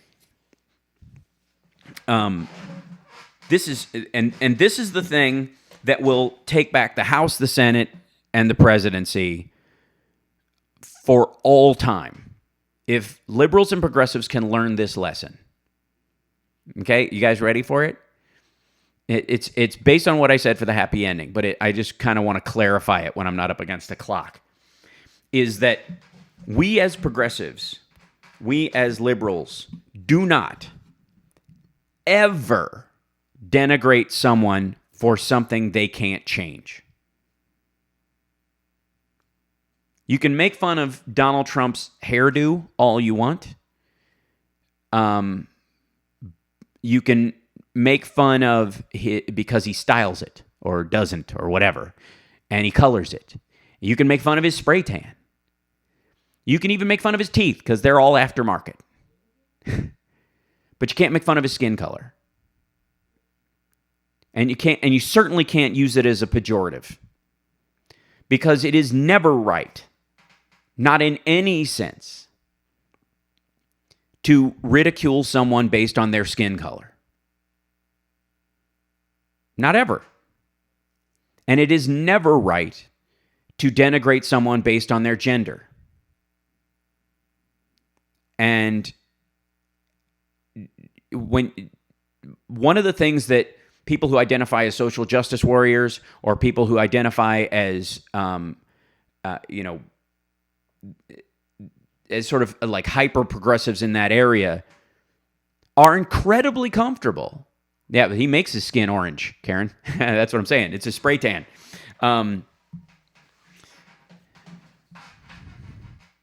Yeah, Seattle Suzuki, we'll get to that too. People will start to care about the integrity of their voting mechanisms if you include them. Because he doesn't really have small hands. That's his own his own psychological affectation. It's not something real. That's right, King David Lane. That's right. You can make fun of his manufactured skin color. That is totally fine. If you believe that person who is fat can change, or it's based on behavior, I guess arguably you could. That's not the point, though. The point is, I think why would you? This is about a baseline. Then we start talking about ethics. At a baseline, hold on. At a baseline, let's not get distracted. At a baseline, you do not make fun of anyone for something that they cannot change. Okay? You know what I'm saying? That no matter what your skin is, you should not be judged, like Martin Luther King Jr. said. That's absolutely right. That's right. Thank you. Go to as a matter of fact, the opposite might be true. The point is, if someone has a physical affectation or a birthright aspect of who they are, we do not diminish it. Let's not even talk about joking about it. We do not diminish it. We do not use it as a pejorative. There's two reasons for doing this. One, because that's what's right. That's the ethical way of being. That's what it means to be a good human. That's what it means to be a progressive or a liberal. is that you do not we accept people based on their birth. We accept people based on who they are. Now, again, if a Christian is a hypocrite or someone tries to use Islam or Judaism as an excuse to denigrate women or whatever, that's an idea, and you're allowed in that area. But as a baseline, nobody's gender and nobody's sexual orientation or skin color is the reason why they're wrong. If that makes sense. Nobody's. And right now, like if you say that to, no, because there are white people who are not supremacists. And I would even go so far as to say, Nazi is a much more normal thing because they go by neo-Nazi, even though there's nothing new about it. This is important. This is one of the things that we really need to. I still won't trust albino monks. That's because you read the Da Vinci Code. Understand what I'm talking about here. This is of tantamount importance to us as progressives and liberals. You can do this if you don't want to be a progressive or a liberal. That's fine. But it's interesting to me that we have all these purity tests for being progressive or liberal enough about what would effectively be policies, where there might be actually differences of literally disagreements on the quality of the policy. Is it always negative that America intervene militarily in a circumstance? There are those on the Young Turks who would say yes, until you bring up Rwanda. So, point is, that's a disagreement over policy. But once you start, as a progressive, anytime you say white, male, and straight as a pejorative on its own, as a reason for why someone supposedly thinks a certain thing, you do two things. Every straight white male suddenly is put in that box, and has to make a psychological choice to disregard what you're saying because that you don't mean them. And I see it happen all the time. I saw it at Politicon like crazy with liberal straight white males who were like, you could just see this hitch in their step every time it came up, where they're just being insulted for how they were born when they really are trying to help. And I'm one of them. I've considered myself an ally my entire life. And yet there were a lot of people there who I wasn't even welcome in the room because I didn't fit birthright qualifications, which is not something we as progressives or liberals should live with. And again, attack the ideas all you want. And it's not like we're lacking for points to attack in each of these ideas. But the minute you just attack someone, and this is a big problem with and you'll see this as we move into the how quote unquote how white the Trump cabinet will be, how straight, how male the Trump cabinet will be. That will be the catch-all phrase for a lot. It's a bunch of straight white males. There's a lot of straight white males up there trying to fight those people. And they'll include, tokenistic people who they know they can control to eliminate that permeate straight white male aspect of it by putting Sarah Palin in charge of, the space over Alaska, those kind of things. But the point is, it's almost like we need a challenge. Here's my challenge to you. For the next 3 months, as we lead up to and go through the inauguration,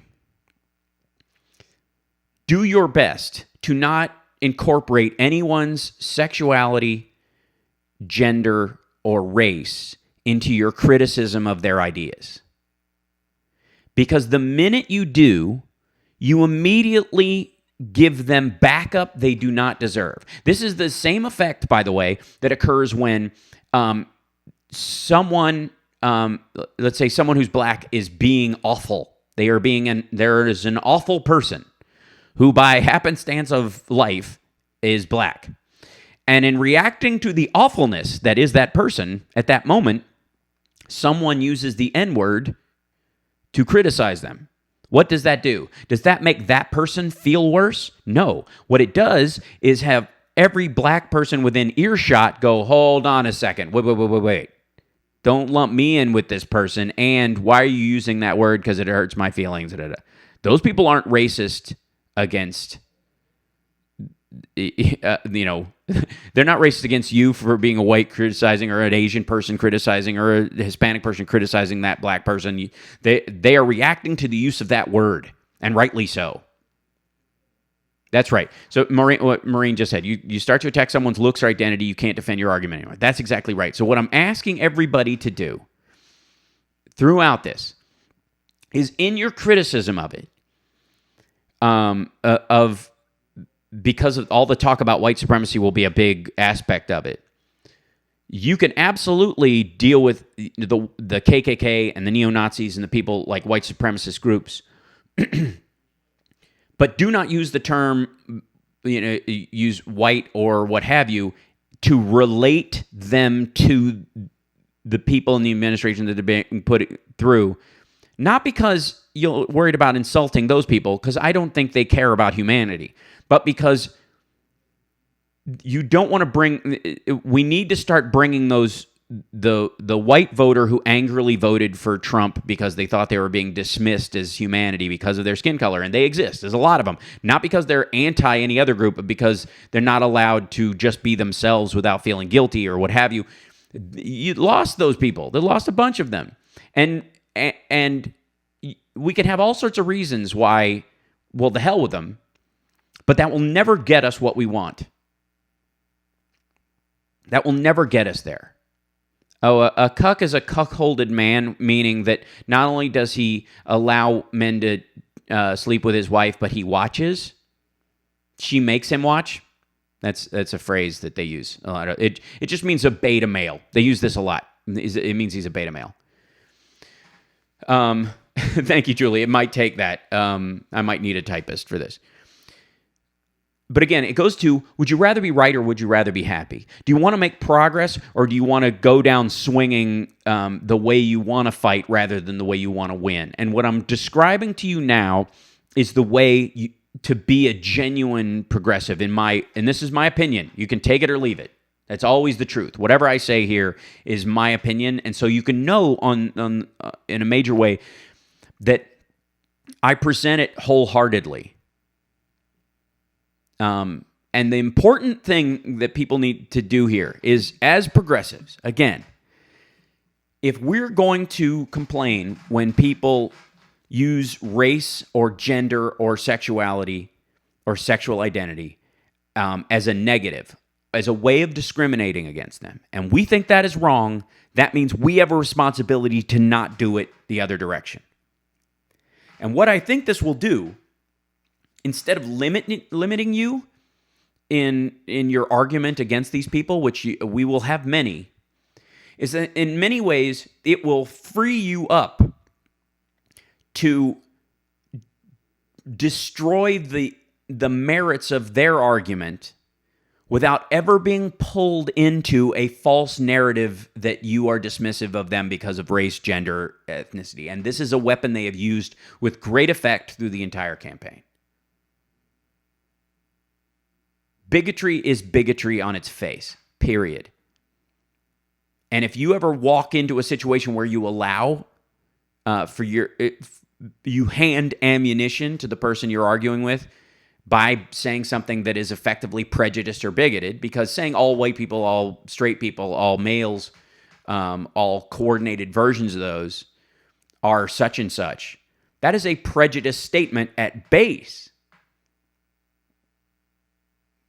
And as progressives, as liberals, it is important, and I can't stress this enough, it is important that we not get pulled into that. that we not allow ourselves to be prejudiced because our enemy is prejudiced. And that we understand that the reason why people like Hitler rise up, and the reason why people like Mussolini have risen up, and quite frankly, why people kind of gather around Putin's, pants leg, is because when people feel attacked, they group with the group they know. And you can fault them for that. You can say it's wrong. You can say it's exemplary of weakness. And most of the time when you say those things, you will find yourself saying it to people just like you in a group that is equally as small and does almost nothing to reach out to people. When the trans bathroom issue came up and the people were, the politicians and some of the punditry were saying, this will just let, perverts get in the bathroom or whatever. They didn't believe it for a second. Their majority of those people are true believers. So they, from a religious standpoint, are anti-trans. They think that trans people are either sinners or mentally ill, or both.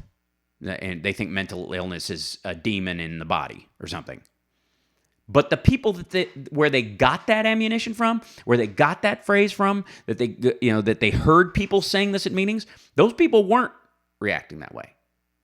Those people were really saying, wait, what's the standard? What's the basis? How do I know it's a trans woman using the bathroom and not just some guy pretending to be a woman so that he could... There was a distinct differentiation between that. And instead of going, I hear you, but laws against sexual predators still exist, and a trans person, because they are transitioning from one gender to another, doesn't mean that they are they don't have to follow the same laws. They'll go to jail just as fast. Just being in there isn't an excuse for peeking in on somebody or trying to molest them. We'll handle that. There will be trans people who go to jail if they behave that way, because we believe that a trans woman is a woman and a trans man is a man. They may have been born with the wrong plumbing in their and how they feel, but we believe they should have the right to transition physically or not, transition mentally, when at their own pace, and we believe in them. But you have to fight.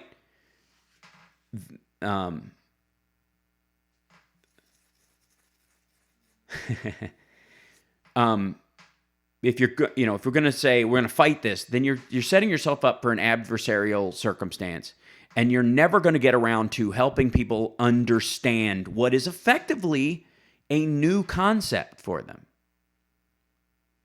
And as progressives, we are always on the vanguard of new thought. We're always the one bringing to the table wanting women to vote, interracial marriage, religious plurality and freedom. Well, whenever that stuff shows up in history, it is always new to a vast majority of people. And those people have grown up their entire lives without that concept ever occurring to them. And so instead of insisting that they are racist, or insisting they're sexist, or insisting they're bigoted, or insisting that they're Islamophobic, or xenophobic, or transphobic, or what have you, homophobic, our first, Carl, that's a great point. Facts plus empathy is a winning argument.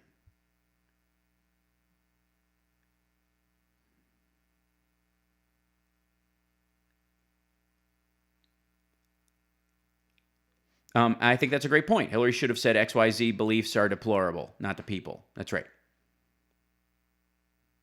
And I think in vernacular, I think she ultimately would have made that point.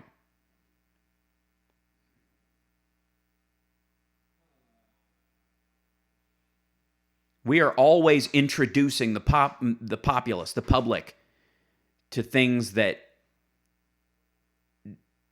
they are not comfortable with. And this applies across the board. This isn't just, again, this isn't a white person problem. The LGBT community has been ice skating uphill in the black community or in the Hispanic communities for a very long time. Asian communities have a very difficult time dealing with this as well, almost to a higher arc. But the way you convince people is not by saying Group A is anti-Group B because they don't get it yet, or they haven't understood why the Equal Protection Clause simply should apply to everyone, so that if they ever find themselves on the receiving end of it, they will get that equal protection. Sometimes self-interest is the only argument. But again, do you want the progress, or do you want to just to go down swinging and be right about it? This is arguably the Universal Health Care versus Affordable Care Act argument. Do you want the Affordable Care Act where millions of people can be saved and we can have the stepping stone to universal health care? Or do you want to have an argument on the floor of the Congress about universal health care and lose all of it? And I'm obviously for the former.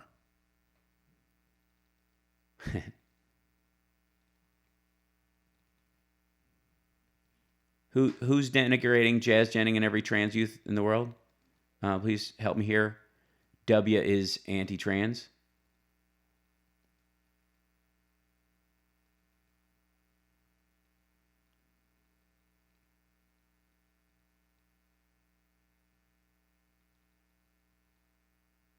I don't think it's anti-trans rhetoric.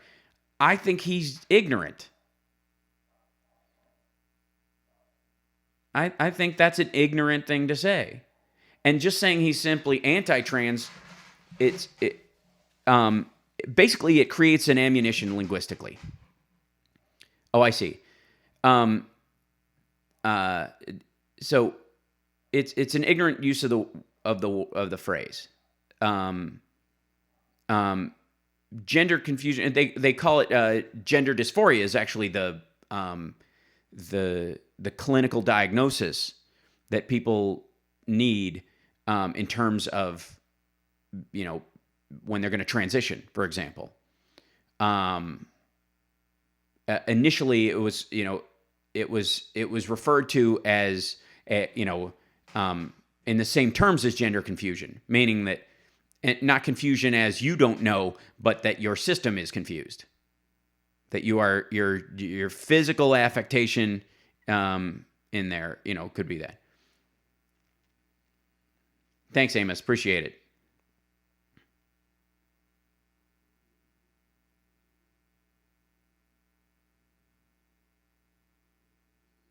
Okay, well then carry the response. If you see somebody who's a troll, is an eye roll and ignore them.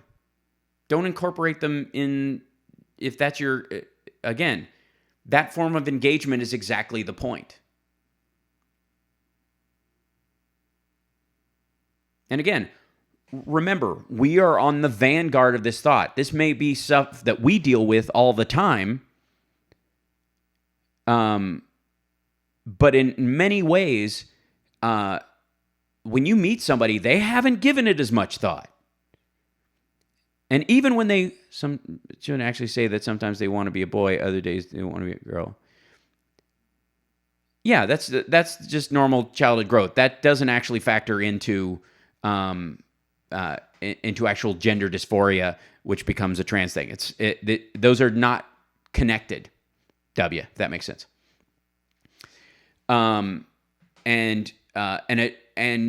like homosexual tendencies or gender confusion, both of those concepts psychologically were based on the idea that that everybody goes through phases when they're growing up. This was, and the idea that everybody goes through phases when they're growing up, it spoke more to how psychology went through a very rudimentary phase. Those type of thoughts, gender confusion and homosexual tendencies, came up largely when they thought homosexuality was a psychological disorder. Remember, all these things have to be thought of in context. And again, it's a growth point in humanity. We believed certain things for a while. We move through those things to believe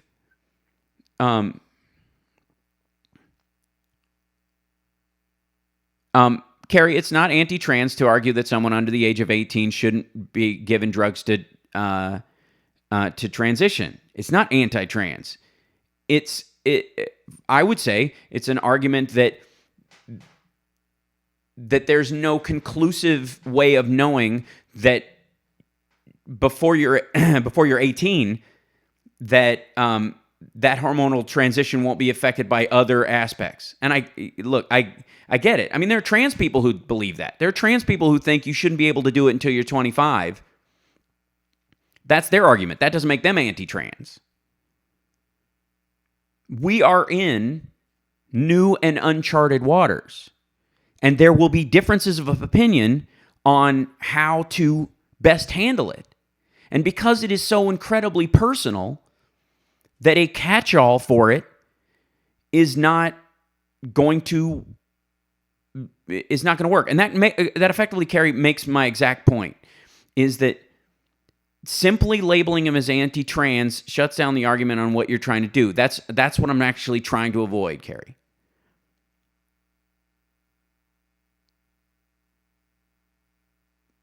And again, it baits people into anybody who disagrees with, giving hormones to a 10-year-old based on what their parents think the gender is anti-trans. It can't be. We have a responsibility, again, as Carrie, I would love for you to be able to have that argument that you're having, which is necessary, without using the phrase anti-trans. Progressive and Dems need a 20-year plan. We lose because we're not strategic. Republicans, they stay on code of the worst ideas and they don't govern. Good day. Okay. Thank you, Anton Ra. Appreciate it.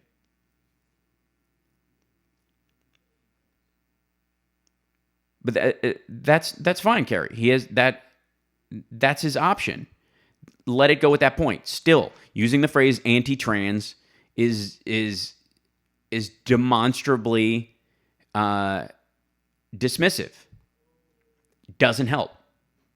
It's enough to say, look, watch, get off the merry-go-round. Exactly. You can still put that in there. You can still say all those things without using that terminology. Because again, saying anti-trans is a conversation stopper. That's what it's meant to do. It's shaming language, and it's meant to dismiss everything else about what they're saying. And I may not agree with any of it, but that's not the point. This is a learning experience. I don't know if W's anti-trans or not. I haven't read enough of what's going on in that part of the chat because I'm focusing on you guys. But what I can tell you is that in speaking about these kind of things, just do this for me. Do this diet, if you will, linguistically. And see how often you catch yourself maybe doing it, where you use racism, sexism, bigotry, but at a person, not about an idea. Sexist ideas, if you need to go, that's a racist idea. That is a racist concept. That's really helpful. Not the person, not the skin. You know what I mean? But the idea.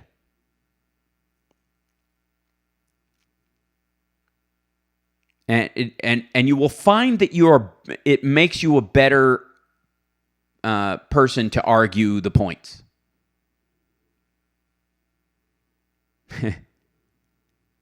Because I think I just in looking at what we do, we have fallen back on those words too easily. And in doing that, we are dismissive of entire groups of humanity based on their sex, their gender, their sexual identity, or their skin color. And I wouldn't tolerate that from my own kind towards any other group. Why would I tolerate it in any direction? And quite frankly, a huge swath of white, rural, what would arguably be Clinton Democrats got driven onto the fence to where they didn't vote because of the language grouping them in.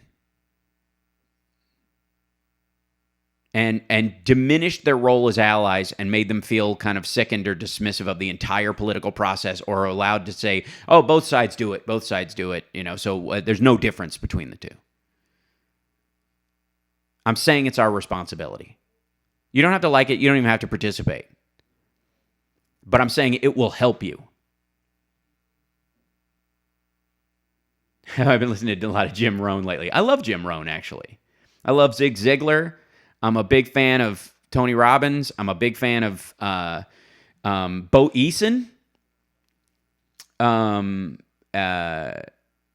Burchard.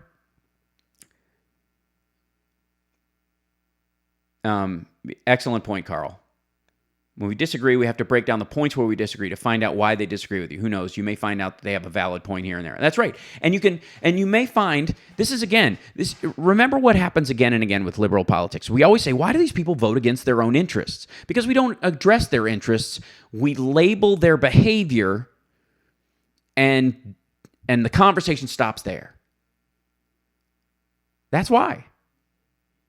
Because most of these people in this situation would rather be surrounded by a biker gang than a bunch of people who were at Netroots Nation, because that's the situation they feel like they're in. And you can say, well, they have no reason for feeling that. I don't know what the hell their problem is. Blah, blah, blah.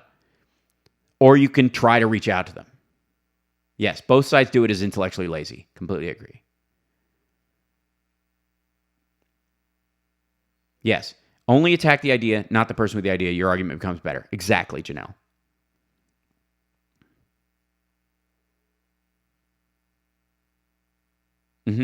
We lost too many red counties. We have to understand why that happened. That's exactly true. And all those voters who didn't feel comfortable voting for Hillary Clinton had two major problems. One, they felt attacked and denigrated for who they were and their own identity, and they somehow felt dismissed or forgotten by the Democratic Party. And the outreach that the Democrats did to the Hispanic community and black voters, it became a near impossibility because of how progressives language things to also reach out to people based on the fact that they're Irish Americans or they're Italian Americans or German Americans or Norwegian Americans. And you think, why would they have to? They already have a privilege. Well, the 2008 wiped out a lot of that privilege for them, and they're finding themselves scrambling, and there was no infrastructural base for them to start building from scratch, and a lot of them felt left behind by this. And in the punch for equality, it didn't feel like equality to them. It felt like, they were paying dues for a crime committed by people that they were not even alive to see. And you can think that's right or wrong. You can tell you can say that that's, white privilege or what have you. But the minute you say that, all those people who could be on your side about a myriad of issues start to get really tribal really quick. And they are voluminous in number enough where they took this election. In places that have more electoral votes than they deserve it via populace. And again, you want to be right, you want to be happy. That's right, Jeanette. When individuals are attacked, the survivalist instinct kicks in. And when you attack an individual based on a category they fall into, their race, their sexual identity, their gender, their skin color, their in some cases their religion, although I think religion's in a different thing. It's still viewed as a form of tribalism. The rest of the tribe also circles around them. And they get more community out of that than they would ever get about the idea that the irony that they were seeking community against progressivism and liberalism when progressives and liberals are the ones that are supposed to be the inclusive part of community is an irony we have to deal with. I agree that Seattle Susie Q that many couldn't accept the idea of a female president, but the fact is more people in America did than didn't. Still by volume, 1.5 million at this count. More Americans said okay to be, said they were good with a female president. And in the loss, let's not forget all the people who did vote for her actively.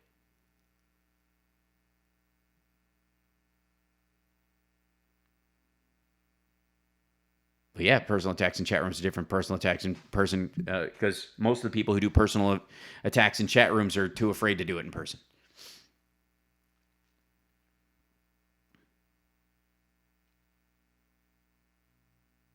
But in all honesty, we live in a country that, on the numbers per individuals, voted for a woman for president.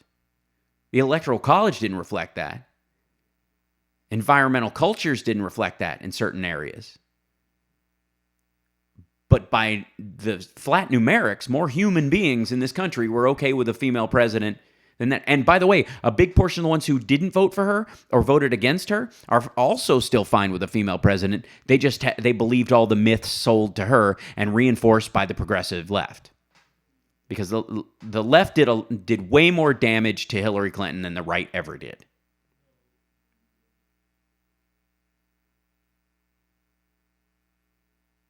Yeah.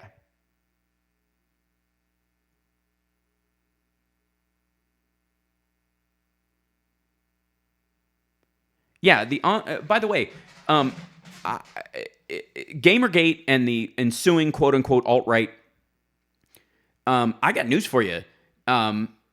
There's a lot of racists in that crowd. There are a lot of sexists in that crowd. There are a lot of literally, there's a lot of bigots in that group. There's a lot of people who aren't, who literally fought Gamergate on the merits of the way it started, certain games. Somebody's calling me on the thing. I don't know. Whoops. Can't do that. It's weird. My phone. All right. That certain. Why is it on hold? Yeah, can't do it. Sorry. I was getting FaceTimed, I think. Hold on. That certain members of them were fighting it because in the gamer world, certain games were being given better rankings because of shenanigans going on in the. Oops. Hold on. I don't have my phone. 1 second.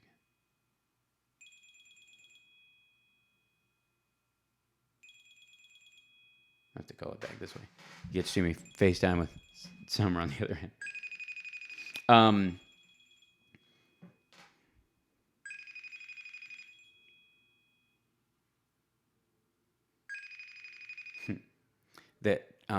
We'll get to this in just a moment after I take a FaceTime call.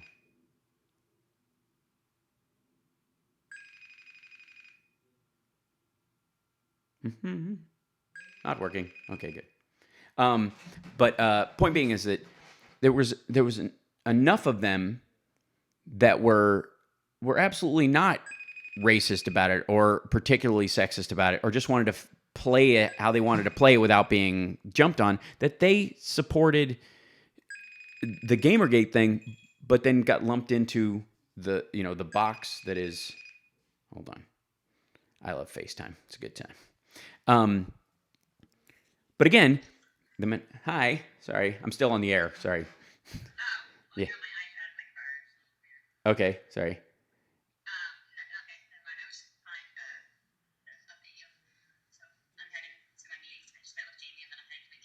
Okay. All right. Well, I'll call you back after I'm done. I'm just wrapping up with the chat room. Okay. Love you. Bye. Bye. So, just in case it was an emergency, folks, it was a dual call. We always just make sure we check in. I am an iPhone guy. This is true. Because what I meant, please go watch Jazz Jennings videos on our YouTube channel and then comment again.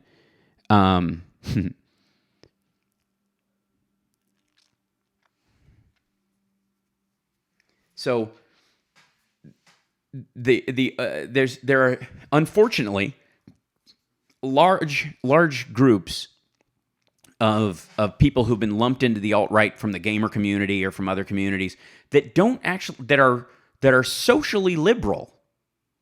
That are, you would find a lot of these people, if not at Occupy things, it's certainly at Bernie rallies and the like, that aren't particularly sexist about it, but want to feel. And again, I'm not supporting this. I'm trying to explain it. And there's a big problem a lot of times with trying to explain something from a point of view that you don't share. and being accused of agreeing with it. That's not what's going on here. Let me explain that. But if you want to understand the psychology of someone, you have to understand. It's kind of like being a profiler of a serial killer. You have to understand how their brain works, or you'll never catch them or convince them to stop, right? So, on a lighter note, what do I think of The Exorcist television? I think it's Christian propaganda, but there you go. I've always thought that.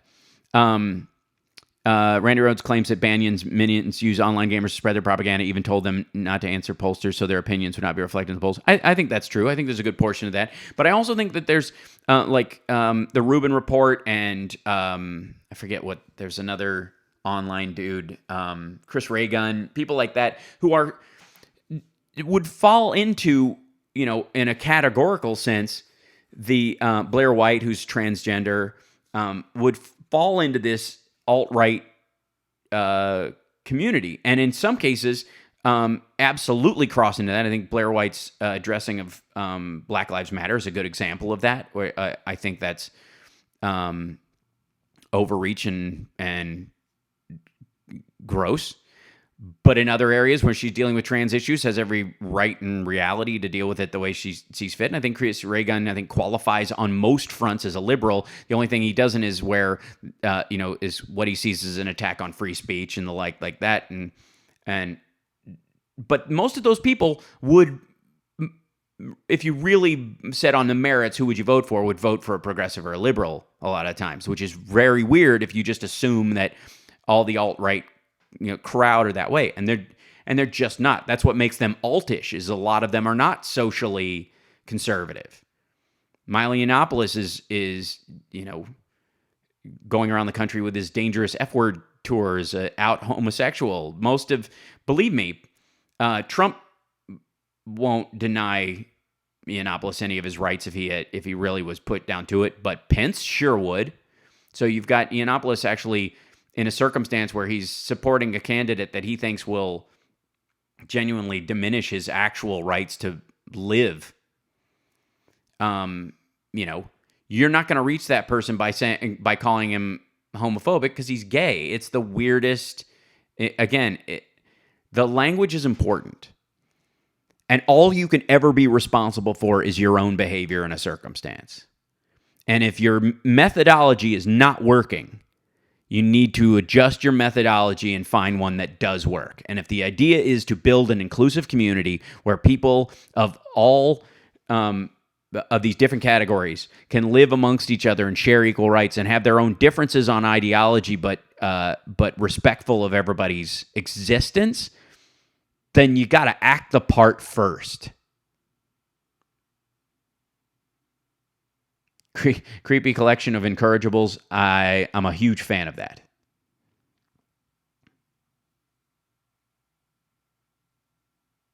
So, there you go. So, anyways, mull that. When you find yourself tweeting or writing a story on Facebook or whatever, take that momentary pause and go, how am I languaging this? Is this an inclusive way of languaging this? Am I living up to my progressive and liberal ideas when I'm writing this or not? And it doesn't mean you can't be funny, and it doesn't mean you can't be sharp with your attitude.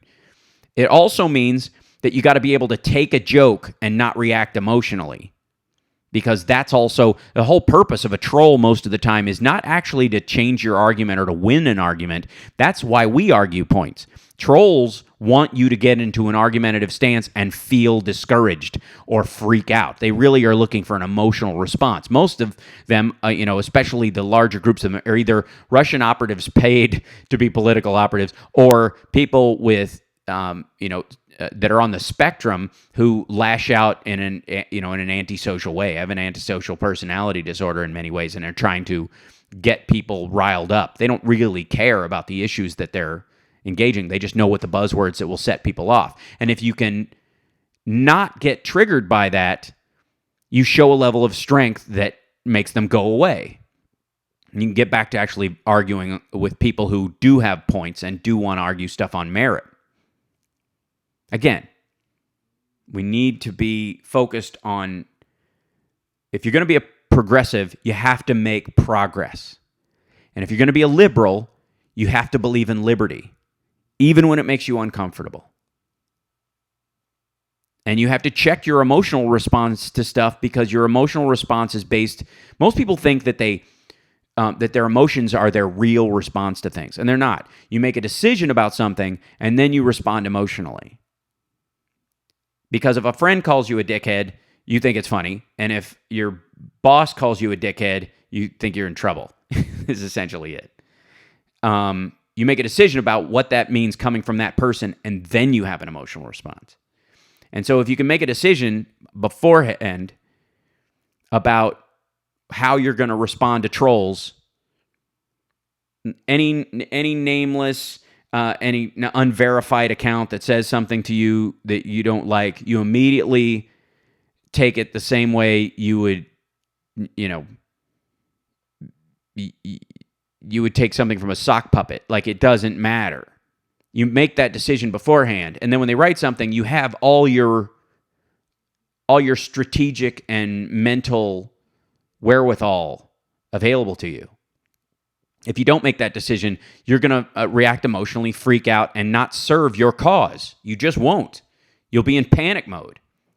You'll be so insistent on being right that you will start throwing labels, and those labels will reinforce that person's argument that you don't care about merits, you care about labels, and then we're right back where we were.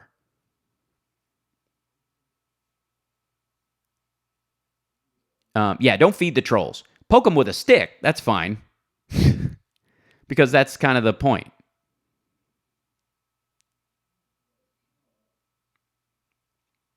I'm reading what you guys are writing right now. So anyways, I just want that to be an important part of this conversation. And it will be going forward, because it's strategy, not weakness. It's got a purpose. And I want progressive values and liberal values to actually be legislated. I want them to actually help protect people's lives. I don't want to just feel like I got the upper hand in an online argument twice a week because I yelled more than they did and made them give up.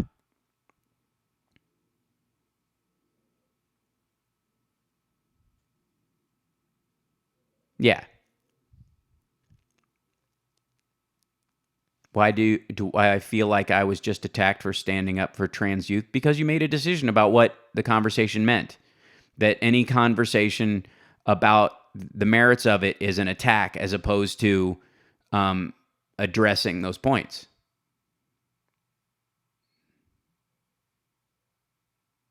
You feel attacked because you made a decision that again, people can attack you,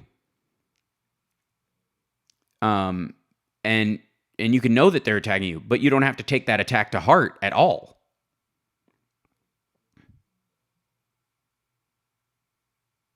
Well, some trolls are, but what do Steve Bannon's followers want you to do? They want you to freak out. They want you to behave outside your principles. They want you to drop your the qualities that make you progressive and stop acting at your highest level, so that they can go, see, these guys are they're just bigots, calling us bigots. That's why.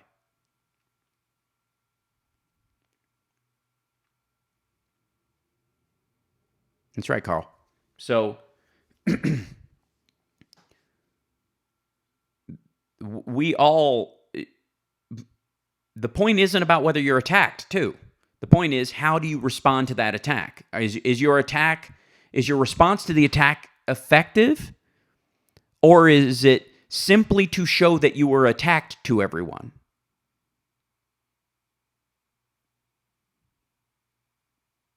And I totally hear you, Julie. That's why I'm trying to have this conversation, when I'm having it, and why it will be a learning curve. Because again, that's why I'm saying this as softly as I can in terms of this, and doing it as more of a practice assignment, so you get the basis of it, is that this might be a new concept to a lot of people. Is that there are other ways to respond to an attack than simply attacking back.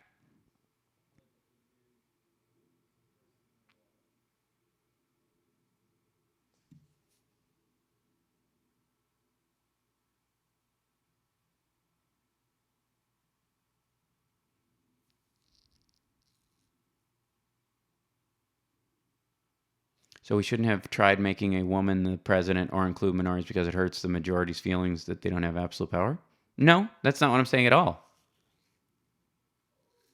I'm saying that in the process of trying to get a woman elected and make sure that her cabinet or the electorate is reflective of minorities, that we don't denigrate anyone based on their race, their gender, or their sexual identity. Anybody. Because that's the standard we have as progressives.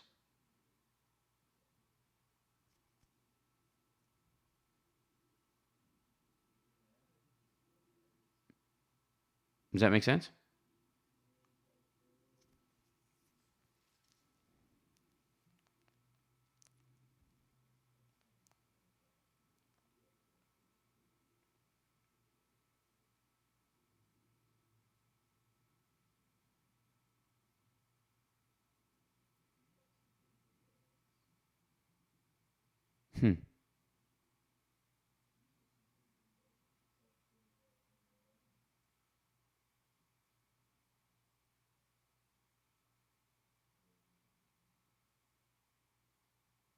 Yeah, Carrie, we're actually trying to, in this show that I do every week, and in this chat room, and as conversations, the goal that we're trying to carry out is the exact same as yours. I'm actually trying to get it done. And yeah, I think, Jeanette, that's a great way of thinking, isn't it, about nonviolent communication? I will say, though, there is a place for violent communication when it comes to ideas, where you're in an argument. Arguing is fine, and vehemently arguing is fine. But once you attack, I guess it wouldn't be violent communication. It would be direct, or it would be powerful argument or whatever is fine. But violent means you're violent of someone else's existence in that. And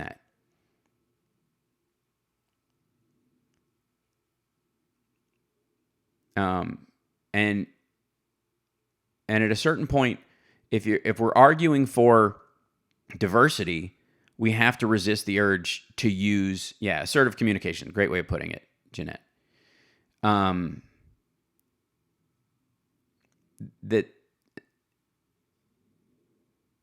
the dismissiveness of someone's identity, or the reinforcement of an argument by using your identity,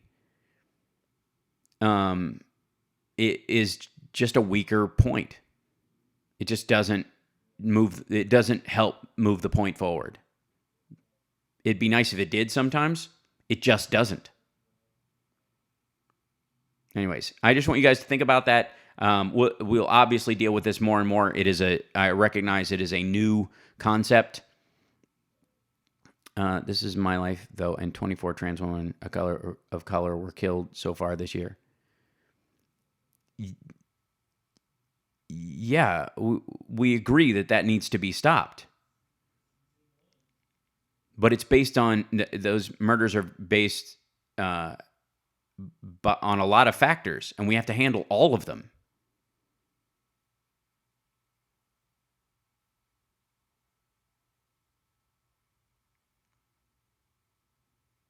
Yeah. But again, do we want to help that, or do we just want to be right in our own little circle about it? Do we want to raise the level of understanding so that people who don't know that they have empathetic points with trans people start to learn that they do? I mean, it's why we did Queer as Folk in a lot of ways. A lot of people didn't realize how many empathy points they had with gay people until after the show. Before that, they just thought they were a different group that had nothing to do with them. And so if they saw something that was about to happen to that person, their first reaction might not be to help. So that's part of our responsibility.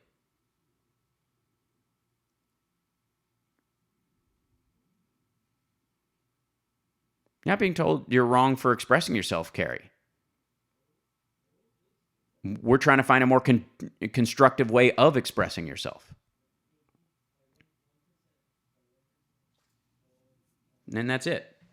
So think about that for a bit, guys. I would love to, we'll continue this conversation. It will obviously be amendable and functional, and it will require some work on everybody's parts, and nobody will get it right all the time, and a lot of us will react emotionally to a lot of this stuff, and because it's very emotional stuff. But again, the responsibility is on us. It's on us. Yeah.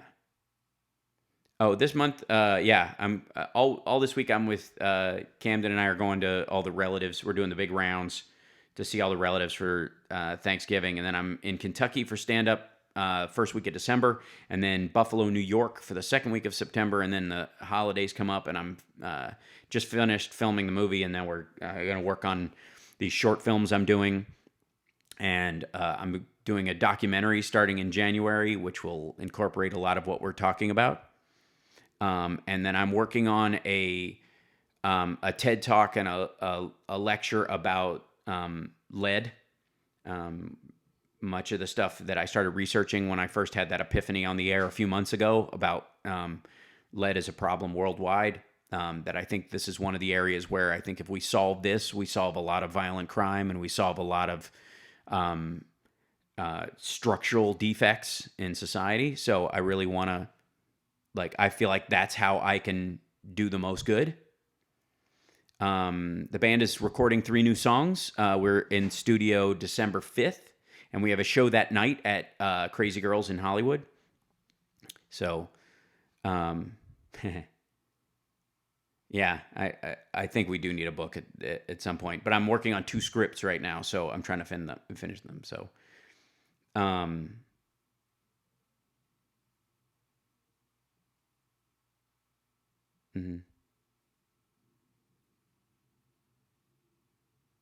Exactly. So anyways, ruminate on this stuff, guys. Think about it deeply. Understand that if we're going to say Christians are hypocrites for behaving in unchristian-like behavior, in terms of their acceptance of people or their love for people in spite of their flaws or learning to be forgiven, whatnot, then that puts a little more weight on us. To be better at it. And that's all I'm asking. All I'm asking you in the end is to be the best people in the world. All I'm asking of you guys, that's all, is that there is no better group of human beings than the people that I'm speaking to right now. Whether you're watching this now and you're in the chat room, or you're watching it later, or you are in the chat room and you're watching it again, or what have you, you're the best people in the world. And we have to act like it. And we can be silly, and we can be foolish, and we can make mistakes, and we can fail and fall. But when you're trying to make the world great for everybody and not just make America great again by 1949 standards, it requires a level of humanity that's bigger than other people's. And it's uncomfortable at times. And if you're not up for it, that's fine. But all I ask for you is just be friggin' amazing, because you are. You just are. You wouldn't care this much if you weren't amazing. So do it, And again, try to put yourself on that diet. Try to not use that language. Still make your arguments. Still make your points. Still drive for the goals that you want. But try as best you can to use as little or no dismissive language of anyone. And that doesn't mean not calling somebody an asshole. You can do that too. Or making fun of somebody's, weird "don't tread on me" flag jacket or something like that. Because that's a choice. It's indicative of the ideas that you're fighting against. But if we want people to be supportive of people based on their, all the aspects of their humanity that aren't flippantly decided based on a book they read, then we have to act like it. That's all I'm asking. Give it a try. So, anyways, you guys are awesome. And don't forget to watch the Turkey episode of WKRP in Cincinnati. It's on Hulu. Try to resist confirmation bias. Absolutely. That's right. And if somebody, resist this right to go, but it should be it shouldn't be. It should be better than this. Well, I agree. So let's make it better than this. Progressives are always going to feel that way because we're waiting for the world to catch up to stuff we already know. So you can give the finger at people who are downhill from you, or you can help them up the mountainside by being exemplary of how they would want to be. And one of those ways is being strong and sure of your ideas enough that you don't have to denigrate somebody like that, because you'll lose them. That's it. You guys are awesome. Take care. I'll see you next time. Bye, everybody. So much fun.